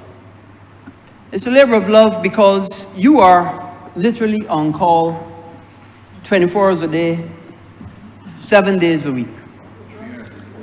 365 days a year. And you know, I say it all the time. In 2003, when I came to this chamber, people would come to your office, they would call, they would email, or they would see you in the supermarket and rush up to you and ask a question and so on and so forth. They still do all of those things. But, in addition to that, you're going to get the WhatsApp messages that they expect you to respond to. And you know, if you don't look at it, the blue tick don't come up. So if the blue tick don't come up, they know you don't look at my message. You will get the Facebook message that they expect you to respond to as well. You will get the Instagram message that people expect a response to as well. So what has happened is people have a greater expectation of your ability to respond, and respond quickly and efficiently in the shortest possible time. And it is becoming an increasingly harder burden on the average member of Parliament in here. And we have to accept that. And we have to take care of our people. Because if we can't take care of our people, then who will? And we, at the end of the day, want the best representatives and the best members of Parliament to be able to provide the best service to the constituents of Barbados. And that's what we're striving for. But we need to give them the best tools. We need to give them the best terms of service. We need to understand that after their service in here, they still need to have some form of care. You know, Mr. Speaker, it hurts me sometimes to see a member of Parliament, and I have from time to time, who gave 5, 10 years to this Honourable Chamber. Did that 24 hours a day, 7 days a week, 365 days a year that we've all done. Leave the chamber for whatever reason, and then struggle on the outside. It's a hard thing, but it's a reality that we all face. Struggle on the outside and have difficulty. Is that fair? Is that right? Is that just? Because this is not the same type of job. This is a labor of love. And if we want the best politicians, and if we want the best representation for the people, we have to start thinking about how we treat ourselves. You know, Mr. Speaker, when I came to this Honourable Chamber, and I don't normally talk about money in chamber in terms of what we get and so on, but this one I'm reminded of. The Parliament gives, I think in 2003 it was $2,500 to run the constituency, pay the bills, the water, electricity, buy the stationery, and all of that stuff. You would not be, in fact you know, but the public would not believe that 22 years later, and we accept that inflation happens, and that prices go up, and that things change. You would not believe that the quantum that I came to this Honourable Chamber at is still the same number. It's still the same number. I don't ask for myself, but I ask for the other members who have a responsibility to be able to meet the needs of their constituents and the needs of running an office as well, and must find some difficulty with that number being what it still is. Mr. Speaker, there are so many different things in this commission. Whether the Speaker should be a Speaker in his own right and have the precincts of the Parliament as his constituency, as in the Westminster system. Something I fully support. Because I think it gives, if nothing else, that independence of a Speaker when dealing with one side or the other side. Understanding that you must have that independent voice. That person in which you can discern whether one person is within the rules, not within the rules, is appropriate, not appropriate, and I understand it. And I think that certainly is something that we would have to consider deeply when the Cabinet comes to assess this report. I think apart from in terms of conduct, pension age. Pension age, and I heard the Prime Minister say that she believes in the age of 60. I understand that. I heard other people may have other views. I understand that too. But when you come to this chamber and when we look at Parliamentary Reform Commission's work, it is not only thinking of what happens when you're in government, but also what happens when you're in opposition. And how does the parliamentary reform relate to when you are in opposition? And I think when we look at how things are done, when we look at how people perceive us, and how the nation perceives what we do, when we do it, and how we do it, but recognizing that we have to take care of others as well, it is something that will need further discussion, for sure. The honourable member has 2 more minutes. Thank you very much, Mr. Speaker. This Parliamentary Reform Commission's work is a tremendous body of work. They had multiple meetings, heard multiple submissions, and I truly salute the work that the commissioners have done. I think it gives us a framework as the government to look at what we want to keep, look at what we want to alter, and discern what is the best for the people of this country at this time. I think that a lot more will be discussed about it, and we will hear perspectives that we did not even consider now, but will come up later. And I certainly recommend this commission report. Thank you. Honourable Member St. Michael, South Central. Thank you, Mr. Speaker. Let me begin where the last honourable member left off by acknowledging the long and hard work of the Parliamentary Reform Commission and thanking them for that work. I had what I consider a privilege, really, on the last occasion that I was on the backbench, of sitting. I had the commission all to myself on that occasion. Sitting and giving evidence, it certainly felt like giving evidence, because I also was cross-examined, I would say, for them to get a better understanding, a greater idea of what my own thoughts were from my particular position on some of the recommendations that had come to them so far. And I think that the rigor of that kind of questioning and analysis we see reflected in the report that is before us.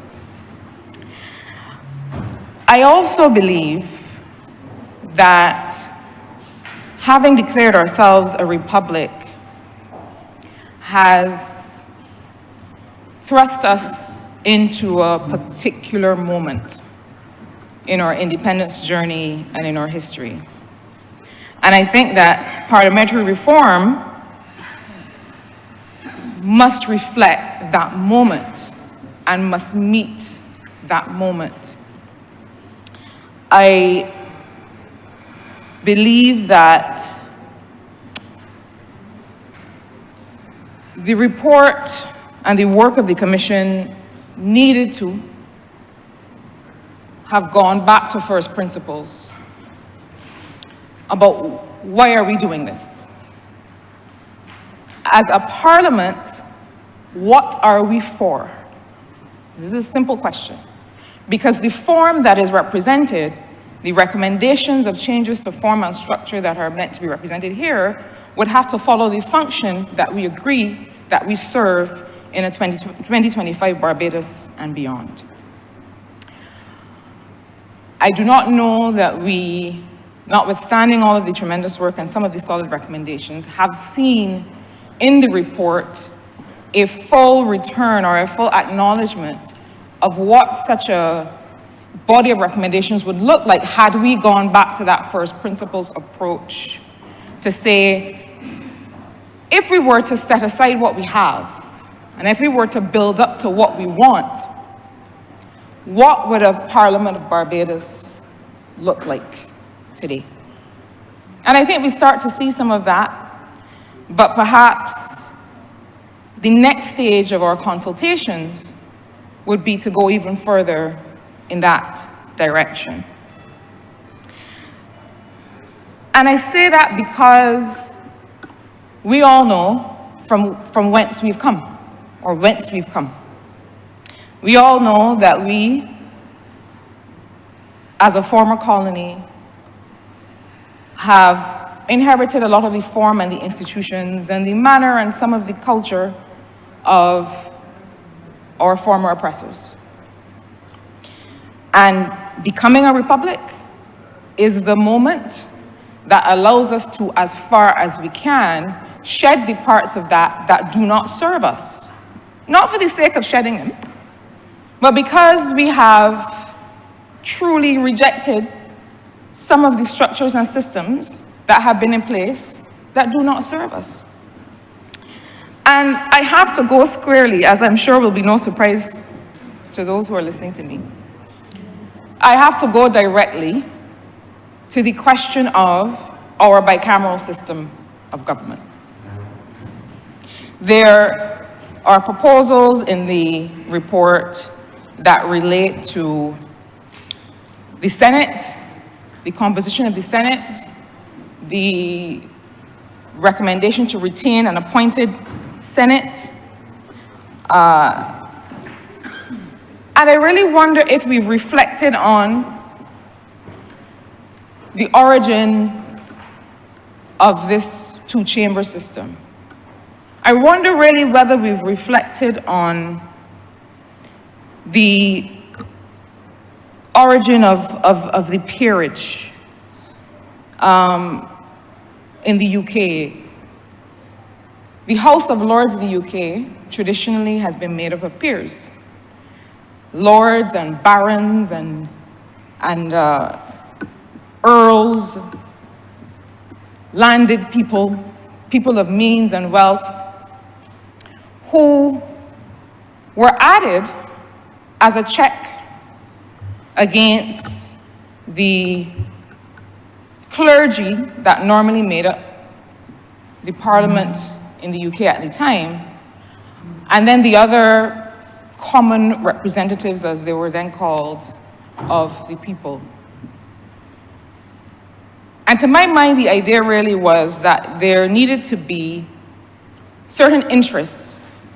Those who had wealth, those who had land, those who had something to lose, that there needed to be people represented there who would defend those interests on behalf of that particular class. But it seems to me that people who have means and wealth already have a platform that is given to them by virtue of those means.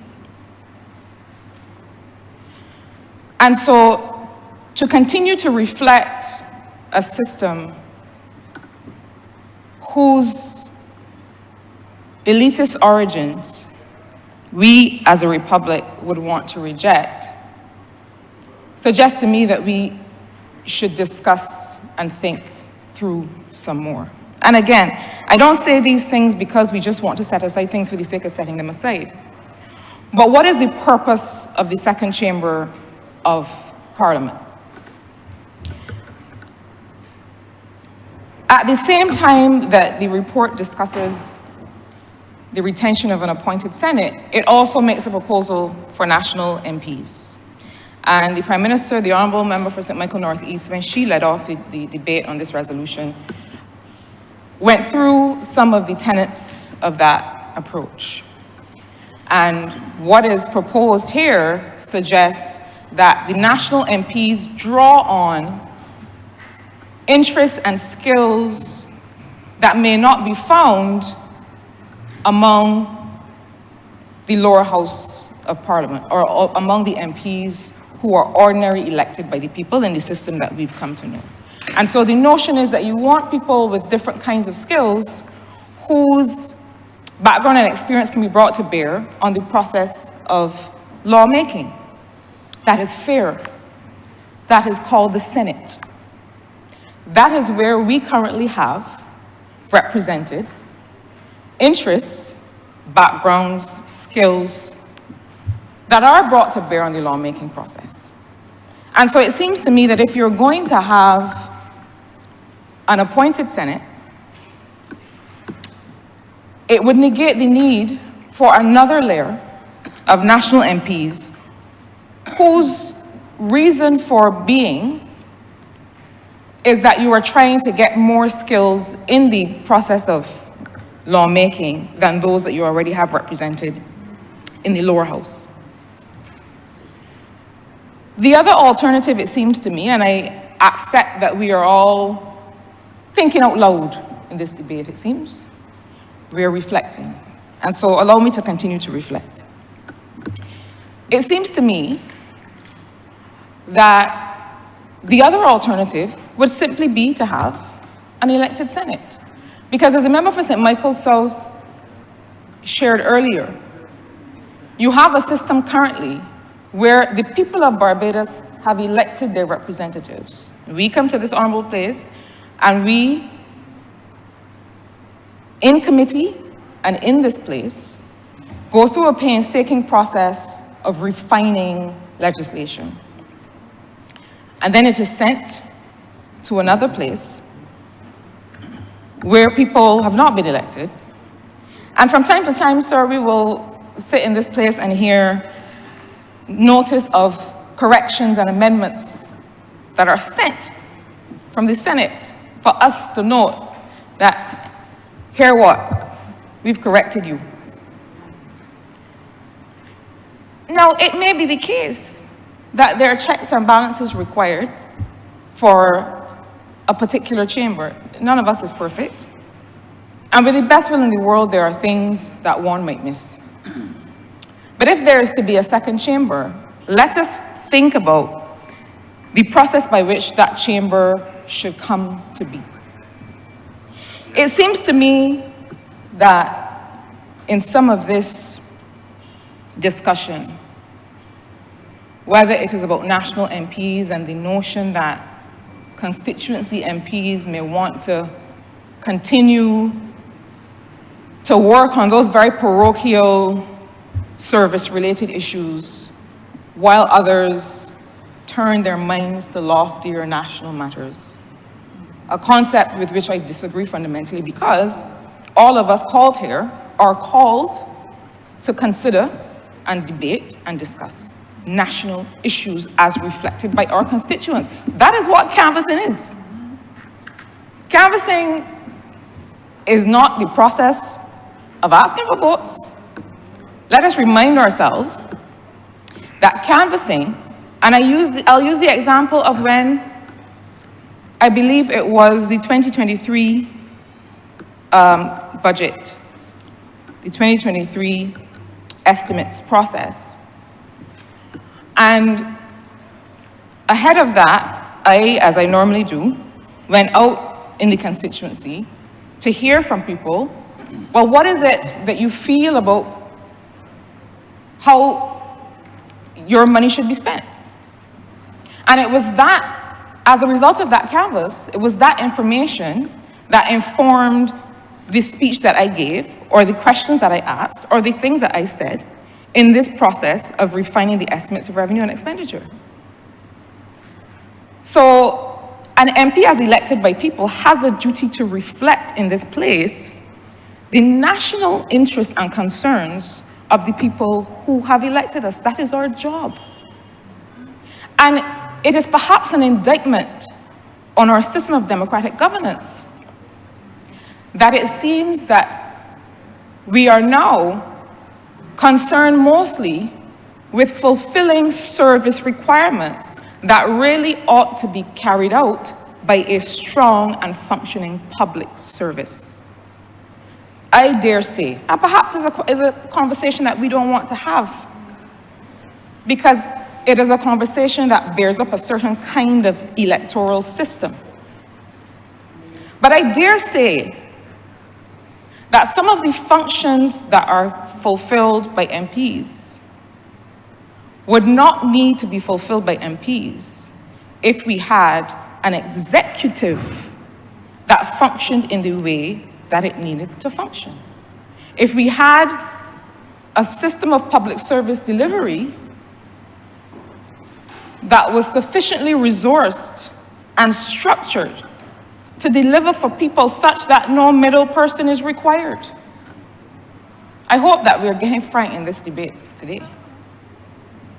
Such that no middle person is required, because then we would have to require more of our MPs. Then our MPs would have to be assessed on the basis of the extent to which their advocacy on behalf of people becomes real in people's lives through legislation and other kinds of representation that they make to the executive. That's why we are here.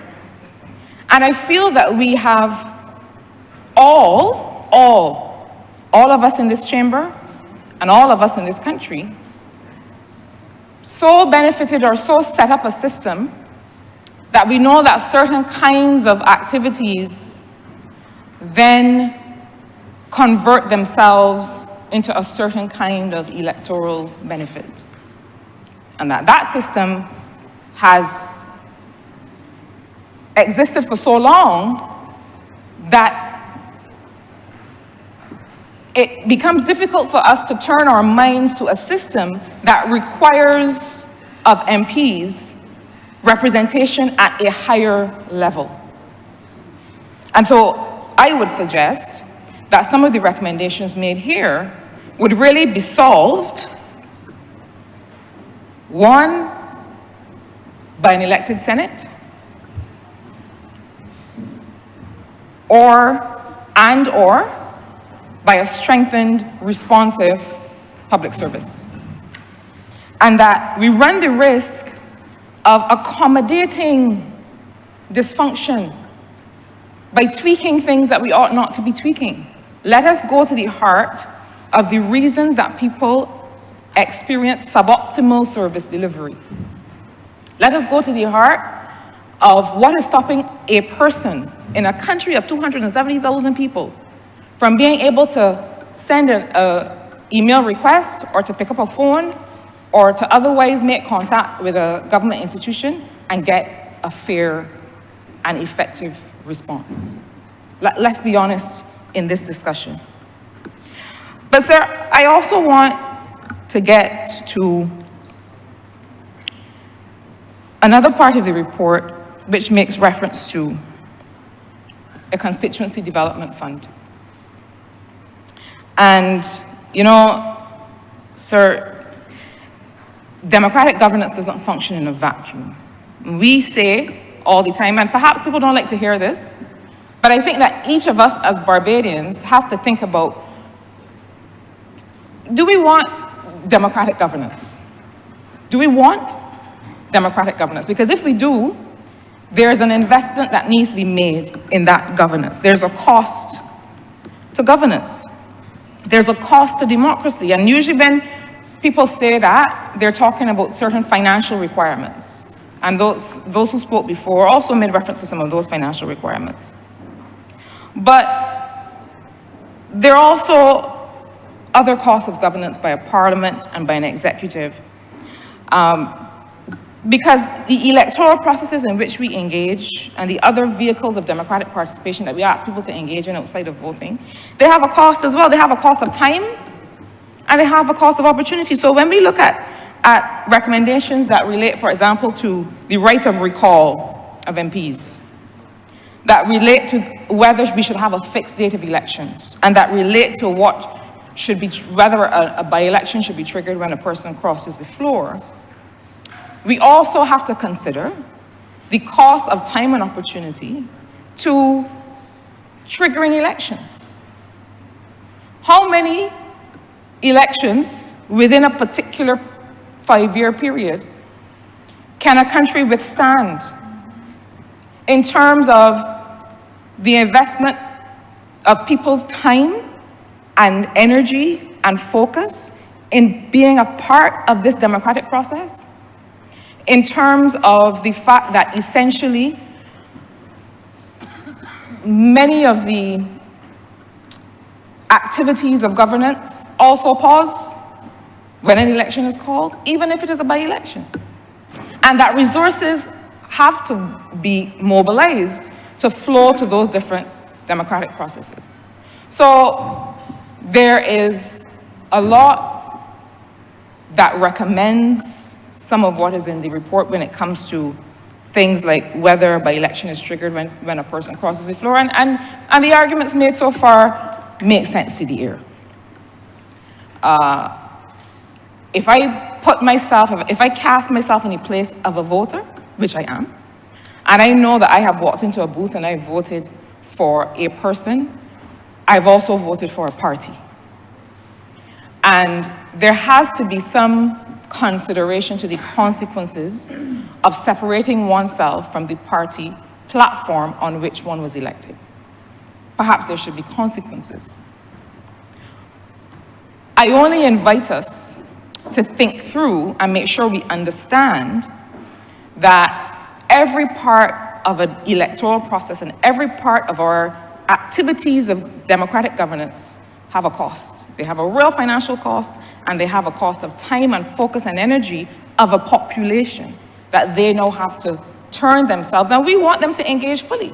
And if we want them to engage fully, do we want to be calling, recalling, and having elections at a moment's notice? Something, since we're all simply reflecting out loud, something to be considered. But there's another part of this cost to democratic governance that relates to the Constituency Development Fund. And you know, I hear a lot of calls from those who have the luxury of so doing for campaign finance reform.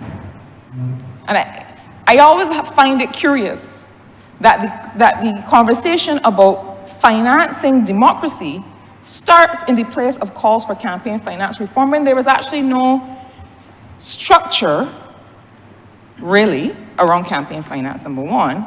But the truth is that the financing that we have to be concerning ourselves with is about financing representation. An election is a moment in time.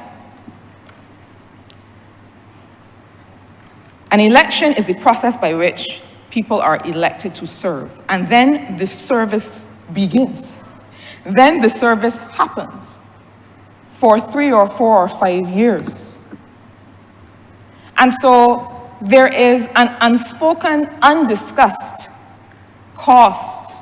And the Honourable Member for Christchurch West mentioned the $2,550 that is right now the constituency service fund that has not increased for several years. But the fact is that there is a cost that those who call for campaign finance reform from the protected places which they sit, I dare say, who may have never had to reach out to an MP for help or support. As we deliver service to people, to our constituents, there are projects, there are activities, there are community efforts with which people seek support that are not financed. I had, in my clinic last week, one of my young friends from the constituency came to see me. We started talking about some of the kinds of support that he would like in his career. And as we were going through the conversation, it was a very casual conversation. He said to me, well, I thought that y'all just get like 50 grand a month or something to spend on the constituency. He wouldn't mind me saying this. I haven't identified him. There is a notion, and we don't talk about it. And I understand that a parliament is a place where we are very genteel and demure, and we are gentlemen and gentle ladies in this place, but we have to get frank about what is required to serve. The idea of a constituency development fund I support very much. And let me say from the outset that the notion that a member of parliament who won the support of a majority of her or his constituency cannot be trusted to execute and give account for and give details of expenditure from a constituency development fund, I reject that entirely.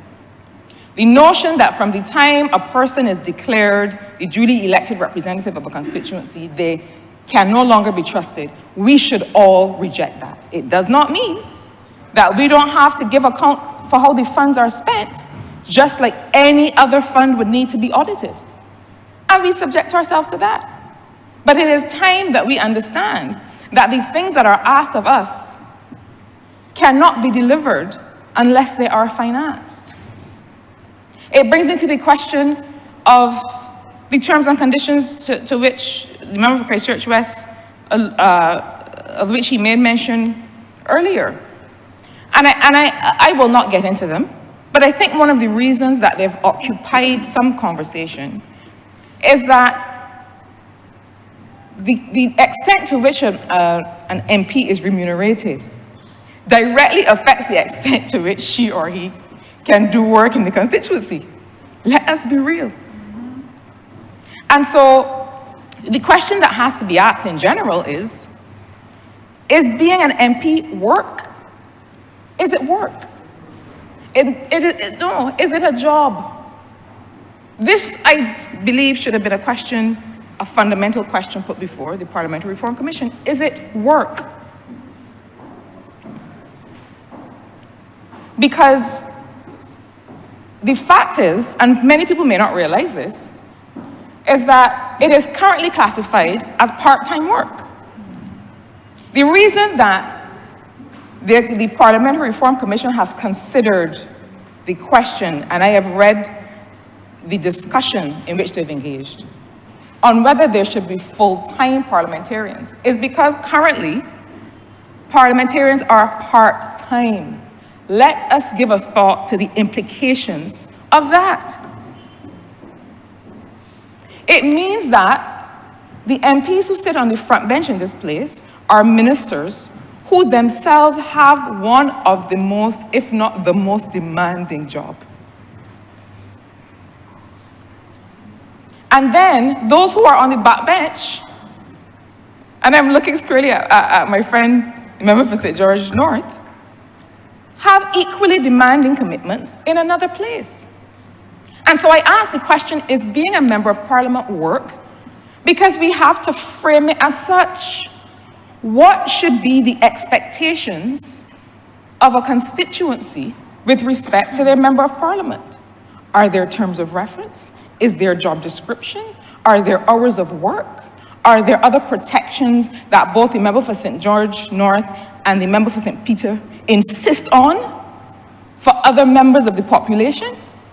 Is it work? Now, if I say, as the member for Christchurch West has said, that it is national service, that it is a labor of love, fine. If that is the case, let us then give the part-time MP, and there's no recommendation here to make the MP full-time. So let us give the part-time MP the wherewithal to truly serve people. I said in another place on this matter that in our current system, poor people's children cannot be MPs. The first day that I went on the ground in St. Michael South Central in 2016, well, he wasn't that young, less young now, a gentleman said to me, "Are you a millionaire?" I said, "Absolutely not." He said, "Oh, well, don't bother." And we went on to have a very frank conversation. He started out being facetious to get my attention. But what he was saying was that there is a certain financial responsibility that attaches to this work. And the truth is that when you look back, and there's a term that is used in this place that's called political class, and I reject the term. I reject the term, even though I understand that people are trying to say that political service is a category of work, but I reject the term because political class means something different to me.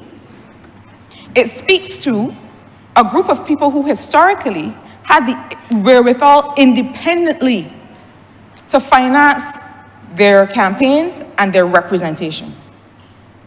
If we are looking to democratize political participation and representation in this country, we have to create a system whereby poor people's children people who do not come with any ancestral wealth and lands, can represent people in this country. So that if I am able to rally the trust and the confidence of a constituency, that should be enough. I should not then have to bring the wealth of previous generations that some may be able to enjoy in order to be on an equal playing field with my colleagues.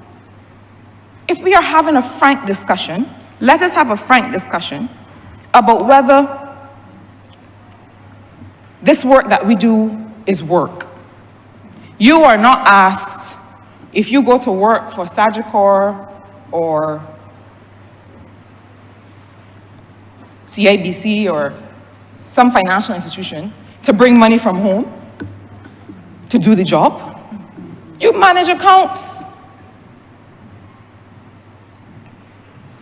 And so this, to me, is a matter, this matter of a constituency development fund, I absolutely support. It is done in other jurisdictions, and I am not talking about putting money in an institution of the public service.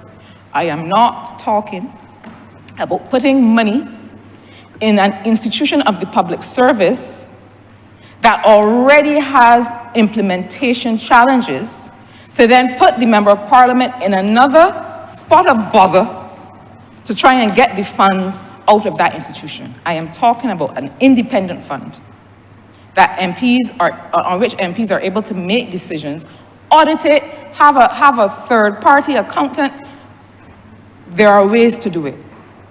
Other countries in this hemisphere do it. Sir, let me turn finally to... Honourable, you are correct, finally. Yes. Let me turn finally, well, sir, I would think that you would want me to say this next thing because it supports the role of an independent speaker. Honourable, that has nothing to do with the chairperson. That has nothing to do with the chairperson, nothing at all. But I do support the call to have an independent speaker because I realize that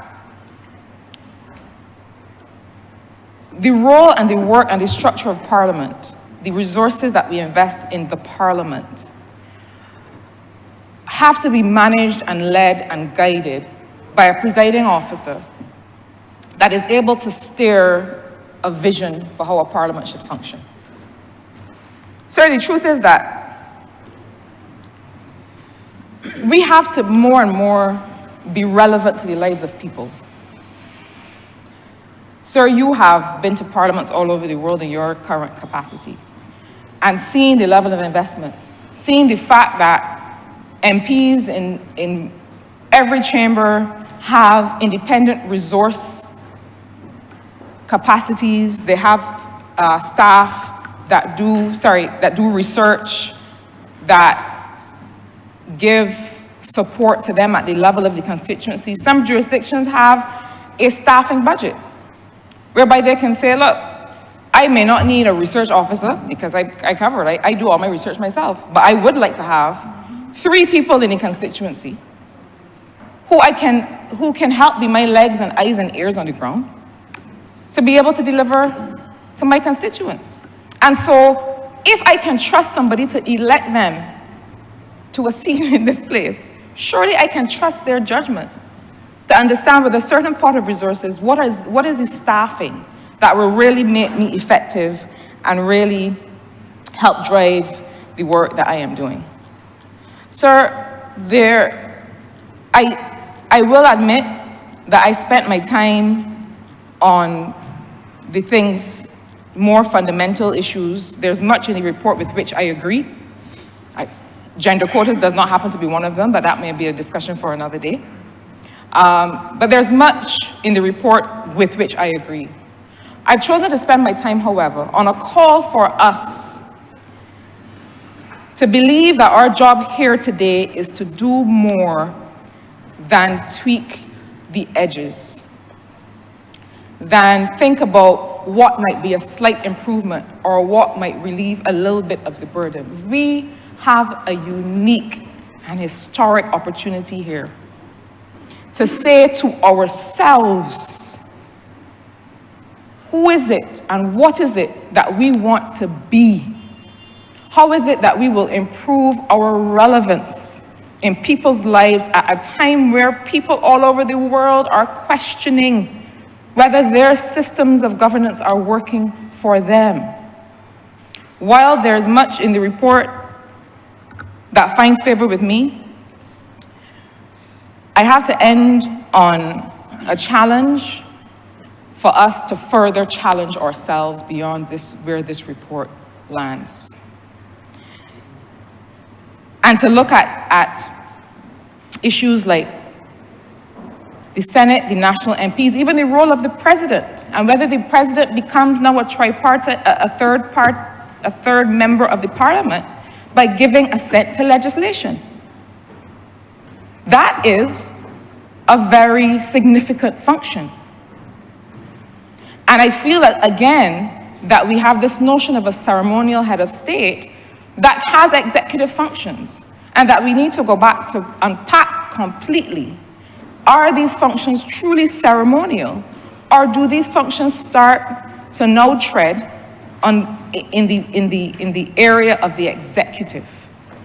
And to really be able to say the president should, in our new Republican Parliament, perform these particular functions that do not, in fact, reflect, in some cases, what the Governor General was. In many cases, what we are doing is to be continuing the functions of the representative of the Queen or the King of England. And why? So I encourage us to take the parts of this report that serve us, and quite frankly, to set aside and to further interrogate the ones that don't. Mr. Speaker, I'm obliged to.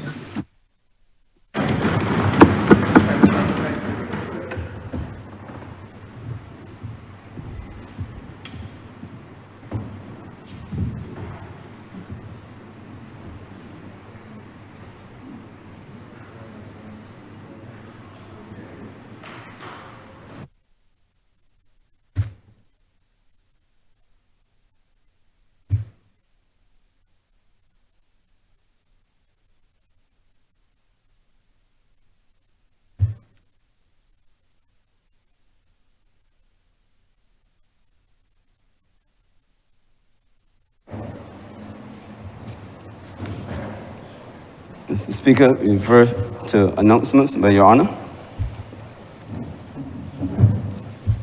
I am in receipt of a letter dated July 1st, 2025, from the Deputy Speaker, Her Honor, Cynthia Ford. His Honor, Mr. Honourable Speaker of the Assembly, Bridgetown, St. Michael. Dear Sir, I wish to inform you of my resignation from the position of Deputy Speaker of this Honourable Chamber. I have enjoyed the opportunity to be given the privilege to serve in such a distinguished position. I also wish to thank the members of this Honourable Chamber for their patience, guidance, and support for the past months. It was indeed an honor to serve. I take this opportunity to inform you and this chamber of my decision to resign with immediate effect from that position. With sincere gratitude, Cynthia Ford, JP.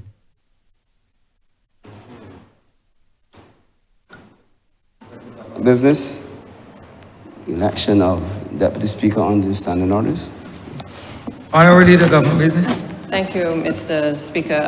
First of all, I would like to, in light of that letter of correspondence from the Honourable Member for St. Thomas, to be able to, on behalf of the House, thank her for her stellar service in the position.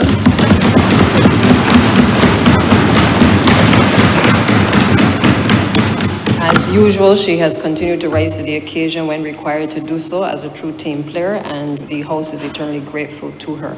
In light of that, I would therefore wish Mr. Speaker to be able to move under Section 3, Paragraph 2, for the fact that the House has now had a vacant post of Deputy Speaker, to be able to elect another member to that office, and I would therefore beg to move that the Honourable Member for St. Michael Northwest be... Honourable Member, could you also refer just public discourse? Sure, Mr. Speaker. So Section 3, subsection 1 states that as soon as the Speaker has been elected, the House shall proceed to the election of a member to be Deputy Speaker of the House. If the paragraph 2 states, if the office of the Deputy Speaker shall fall vacant at any time during a Parliament, the House shall elect another member to that office. And also Standing Order 21. And in relation to Standing Order 21, which relates to the exemption from notice, on such a motion, notice has been dispensed with under this particular provision, which states that unless the standing orders otherwise provide, notice shall be given of any motion which it is proposed to move, with the exception of the following. Now, paragraph subsection 1, a motion for the election of a Deputy Speaker at Standing Order number 3. That was just to ensure that it is done as per the standing orders of this Honourable Chamber. So, Mr. Speaker, I would therefore beg to move that the Honourable Member for St. Michael Northwest be appointed as Deputy Speaker to this House. Elected. To be elected as Deputy Speaker. Seconder, please. I beg to second it. The question before this Honourable Chamber is that the Honourable Member for St. Michael Northwest be elected as Deputy Speaker of this Honourable Chamber. All those in favor, please say aye. Those against, please say no. Methinks the ayes have it. The Honourable Member for St. Michael Northwest is therefore elected as the Deputy Speaker of this Honourable Chamber.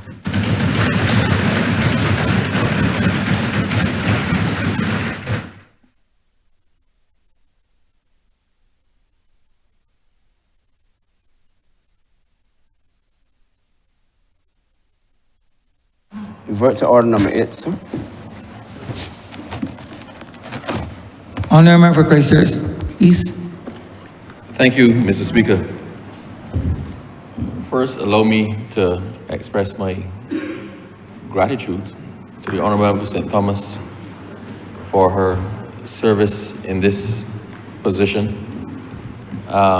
She is a lady without peer, and I use the word lady and not the word woman or female, right? But she is a lady in every sense of the word without peer. She's been a source of guidance for a number of us.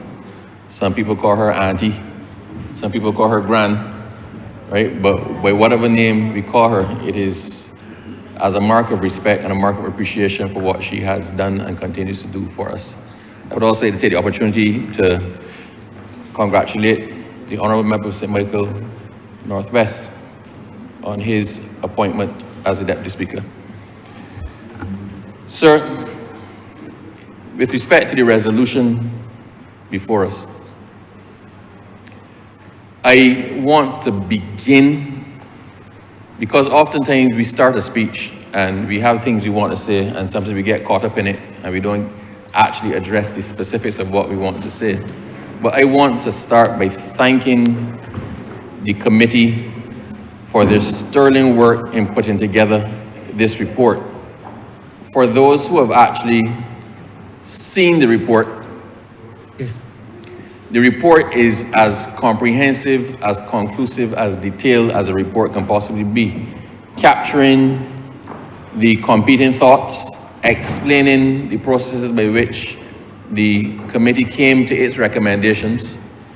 It captured the majority decisions, it captured the minority decisions. And for those of us, sir, who practice law, sometimes there is as much information, as much meat into the substance of the matter in the minority decision as it is in the majority. Actually, oftentimes, the appeal from a position is based on an articulated view of a minority, appealing against the final view of what would have been the majority at that point in time. So I want to thank the committee. It was long reading. It was granular in its detail. It was explicit in its content. And I urge people, we might have articulated in here some of the highlights of the proposal, of the report. We might have elaborated on some of the specifics of the report. But for those who are minded to if even you have heard something that piques your interest, I urge you to go to the report. The report is online. It was put online by the Government Information Service. It's on the Parliament website. It is easily found. For those who have a specific point that concerns them, don't confine yourself to the summary of the points at the beginning, but go to the complete articulation of the point in the body of the report. A lot of effort was put in to it, and I think we owe not only a debt of gratitude to those who sat in the committee and the chair, but we also owe them to read in detail the parts that concern particular individuals or interest groups so that they can understand exactly what was ventilated and what led to the final position. So I thank the committee. Sir, we start by acknowledging that when this building was built, there was no contemplation at the point in time that any of us would have been present in this building. At the point in time when these soft stone blocks were laid one on top of the other, these arches created the stained glass with British royalty commissioned, there was no contemplation of anybody remotely with a hue or complexion or tint of any of us would ever have sat in these seats.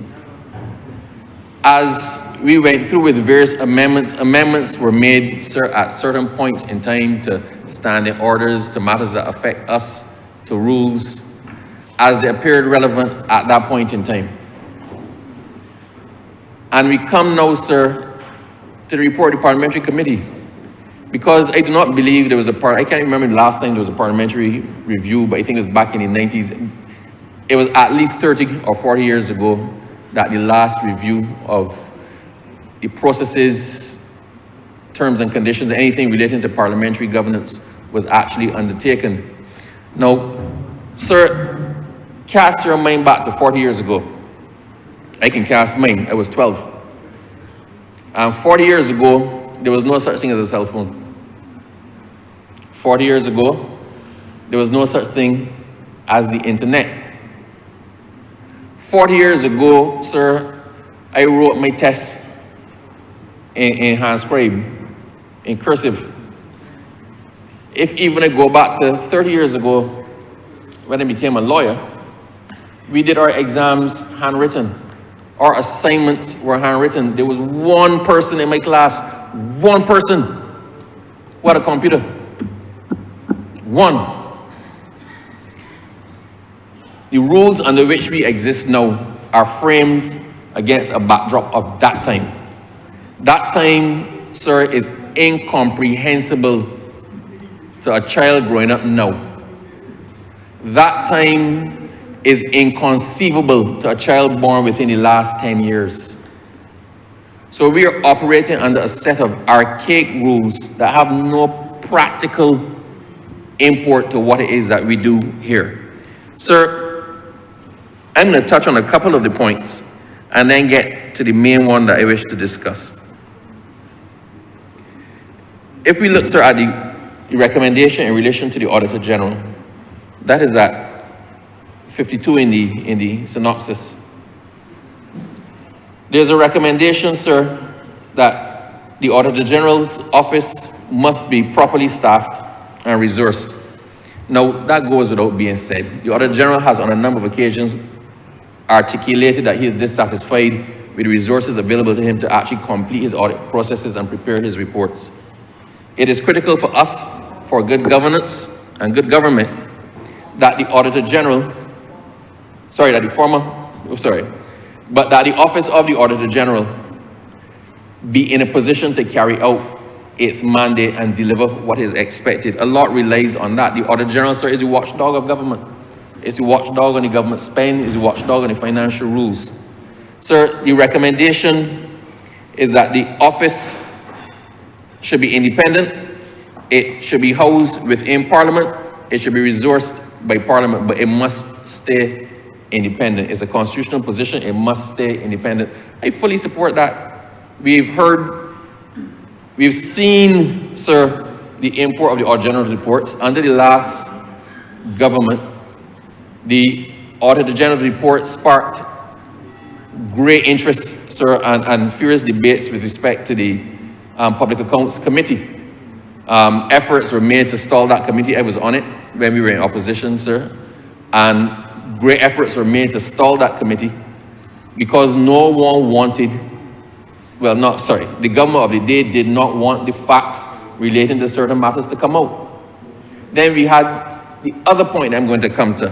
When we look, sir, at communications officers and IT, there's a recommendation here in the report that all the proceedings in Parliament be streamed. All. The meetings of the subcommittees, the meetings of everything, sir, relating to Parliament. The business of Parliament must not be done in secret. I remember when we fought to have the last meetings of the Public Accounts Committee streamed, and there was serious backlash from the last government. They did not want it streamed. They didn't want the meetings to happen. They kept stalling the quorum. They entirely blocked the streaming of the meetings. Now, sir, quite frankly, I do not believe that anything that we're doing here should be a secret at all. Right now, we are televised. The public can go on YouTube and watch live our debates as it is their right. We are here doing the business of the people in the name of the people. And the people must have the opportunity and the right to view what is happening live and understand whether the representations being done on their behalf are actually reflective of the will of the people. If it makes sense, it must see when certain persons are here making a mockery of the process. It must be able to see the contributions being made with respect to certain topics, whether it elaborates, whether it clarifies, or whether it totally confuses.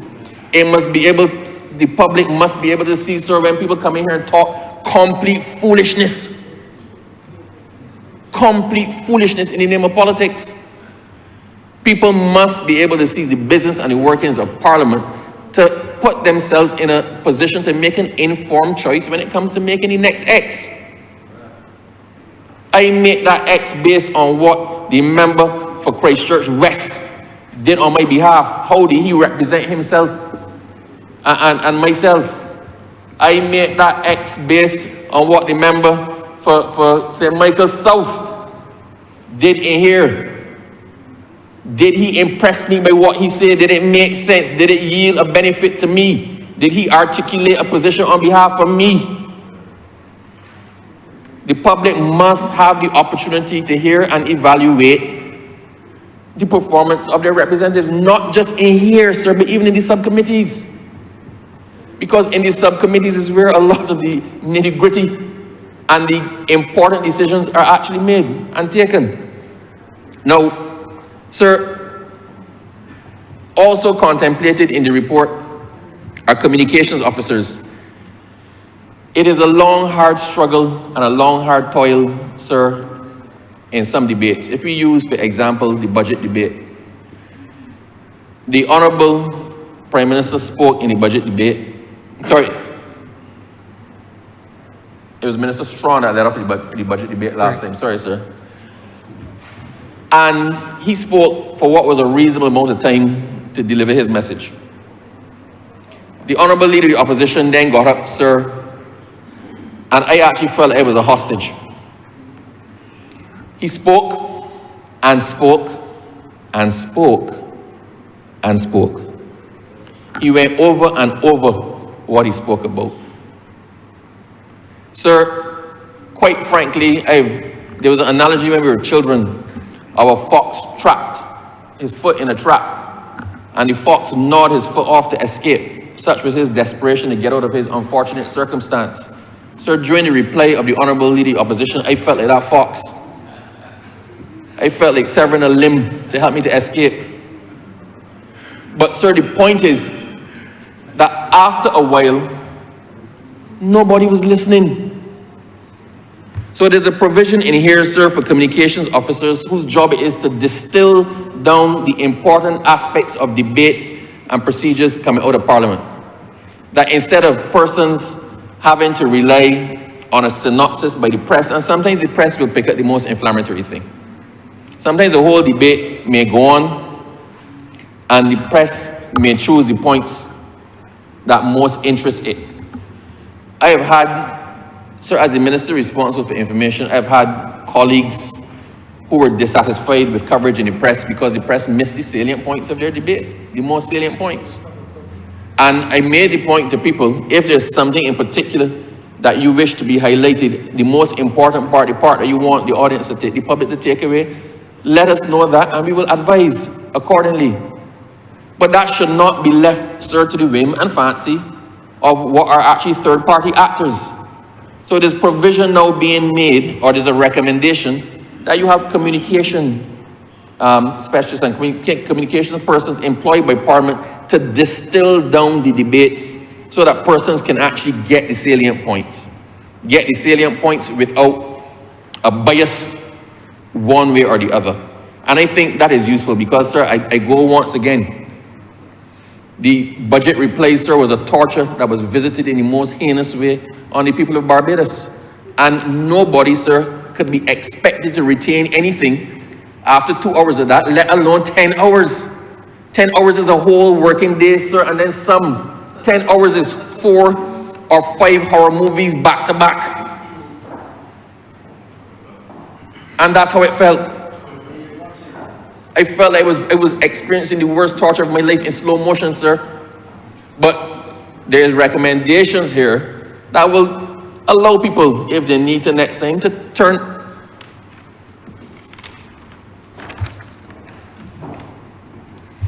Sir, there's recommendations here that allow people, if they need to next time, to turn it off and not have a fear of missing the one grain that might have come out of a 10-hour diatribe. So I commend them on that, sir. Sir, the other thing is the compensation of senators. I know we don't want to focus on the compensation of politicians because it's always a sore topic, but I will actually not focus on the compensation for MPs, and I will focus on the compensation for senators because it is woefully inadequate. The stipend for senators, sir, contemplated the time when the Senate was made up of independently wealthy persons who did not want to be paid from the public purse because it was beneath them. It was beneath them. You can't pay me for being here. I'm here as an earl, as landed gentry. I'm here because I am important enough to have the override vote on what happened below. The lower house was lower because, quite frankly, in terms of status, those were elected persons elected by the masses. Elected by the common man, the common vote. While the Senate, sir, the upper chamber, were those appointed. We did not have, those in the upper chamber did not have to go through the rigor of an election. They had to beg for an X. They were appointed based on who they were, what they had, who they knew, and their value in terms of wealth in the society. We have now, sir, come to a point where that's not the case. The persons in the Senate are of the same ilk as the persons who are represented in Parliament, who are of the same ilk as the persons who voted for them. So the work of the Senate is no less important, I believe, than the work of this chamber. Senators are paid, I don't want to go in, it is an insult, sir, the amount that is visited upon the senators. And it is high time that we recognize they don't have a lot of the resource availability that the front bench has, which is also, sir, a weakness in terms of the resources available to the backbenchers to prepare for their debates. But the Senate, as a class of persons, do not have the resources available. They must prepare their debates themselves. They must do their research themselves. And so when they come and sit in the Senate chamber and debate for hours into the night, similar to what we do, the amount given to them or allocated to them, sir, is almost insulting. And I do believe that the recommendations of the Parliamentary Reform Commission, that the Senate must be given something a little bit more reflective of the work that they actually do, are sound and should be applauded. Now, sir, allow me to come to the constituency allowance. The constituency allowance, sir, is paid differently from the salary of the MP or from the salary of the minister. Because it is an allowance, it should not be confused with your salary. As it stands now, the constituency allowance, sir, is $2,550. $2,550. And what is that allowance for? That allowance is for you to run your office. And when I say run your office, that includes electricity, Wi-Fi, water, paper, toilet paper, whatever. And then, from that same pool of money, you're expected to facilitate your constituents with any needs they may have or any assistance that should be rendered. Sir, that amount was first given. The constituency allowance, sir, was first done, I think, in 1998. And at that point in time, the amount that was voted was $2,250. Some persons made representation at that time in 1998 that was unfair, and they at least needed to bump it up to allow for the electricity bill. So in 1999, April 1999, that sum was bumped up by $250, making provision for bills to the $2,250, sorry, $2,550 that we have now. Sir, that was 1999. I don't know if somebody could quickly do an inflationary calculation from 1999 to now. But sir, that was 27 years ago. And 27 years ago, what $2,550 could do, it can't do now. And let me put this real, we are not asking for this. And this is not being sought to benefit us, because this should never benefit the individual politician. This should never benefit the individual MP. I have no difficulty, as the recommendations of the committee are, that be subject to scrutiny. Make the MP do audited accounts for it. Make them account for every red cent. I have no difficulty there. Every red cent, a receipt and an accounting. No difficulty there, sir. Because that money is actually supposed to go to deal with your constituency office and to help out your constituents, to do programs for it. Sir, factor this. How many MPs put on and sponsor sports tournaments in their constituency? Most. Everybody has some sort of social programming. Everyone. There are a number of MPs, sir, that sponsor teams, sporting teams in their constituency. So I, for one, I sponsor every single sporting team in Christchurch East. Everyone, sir, I sponsor. Everyone. And individual athletes. It is impossible. It is impossible for any MP to do that and not draw on their own funds. And in a large way. Sir, if you factor, let's go once again. And I ask people, don't look at this. I want this to be separated from the remunerations of the MPs for this service. I want it to be aligned and let people understand what we're talking about, because we need the public of Barbados to understand this.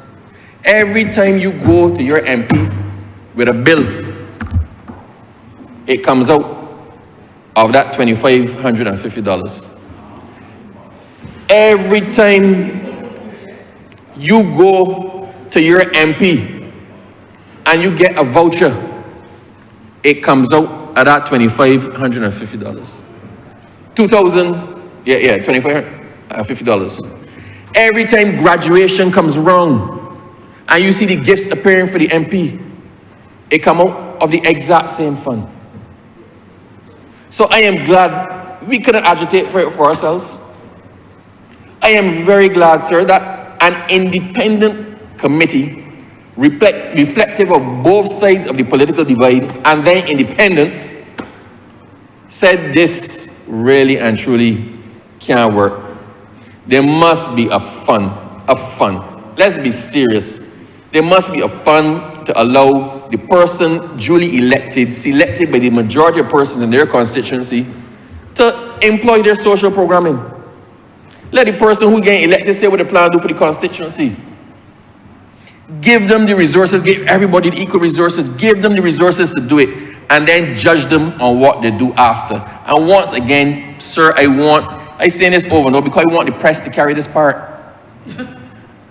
I have no difficulty, and I do not believe any of the persons sitting in here have a difficulty in having those funds, the use of those funds audited. No difficulty. I don't think anybody here can have a difficulty in having to account for the expenditure of those funds. No difficulty. Because the vast majority of us dip into our earnings, our personal funds in a major way every single month.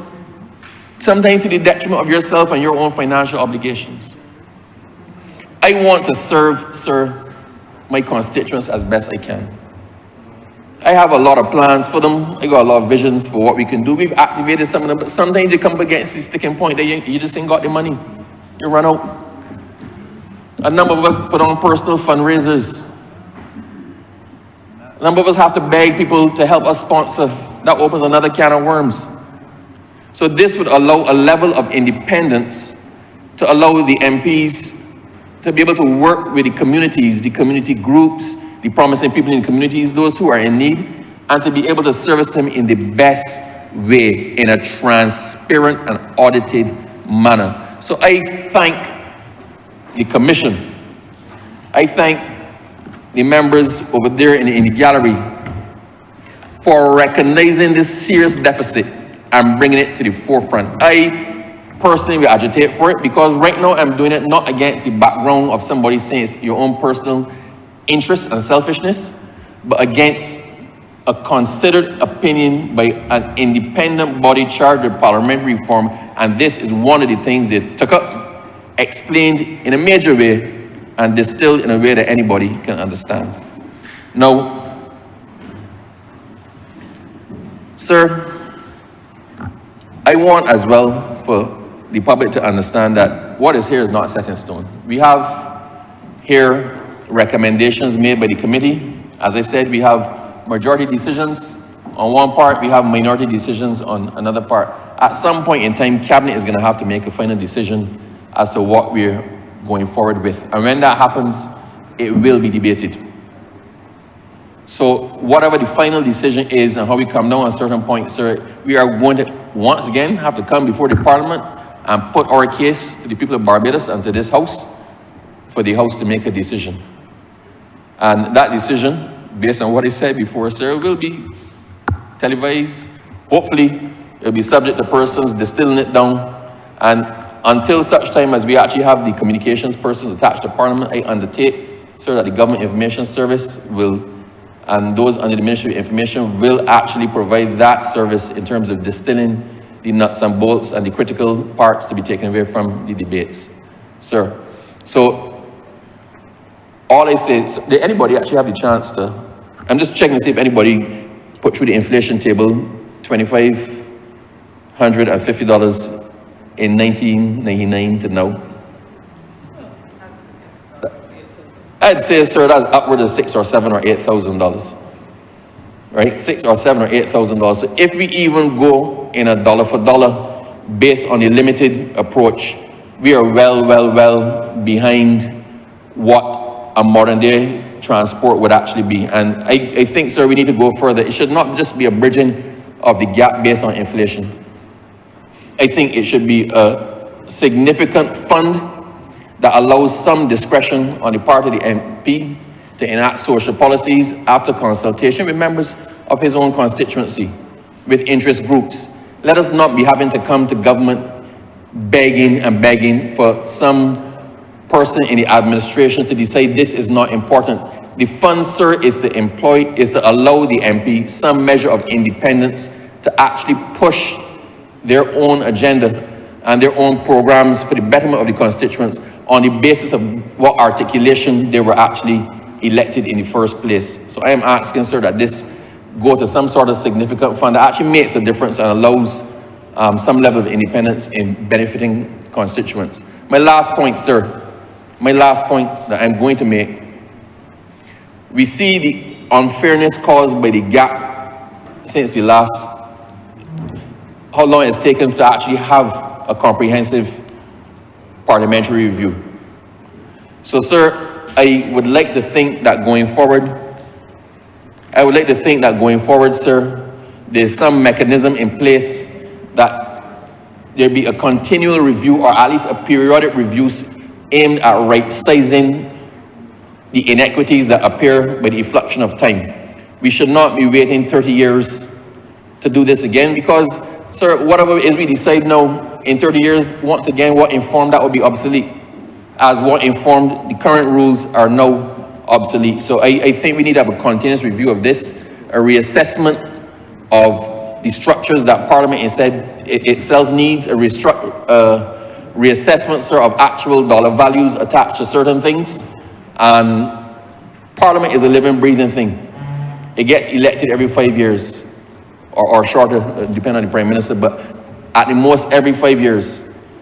It evolves to match the changing landscape of Barbados. It evolves to match the changing face of Barbados. So the rules that govern it and the policies that govern it should not remain static. So finally, sir, my good friend and one of the most dependable people, sir, in Parliament has slid me a note saying that the $2,550 for 1999 would now be worth $5,072 today.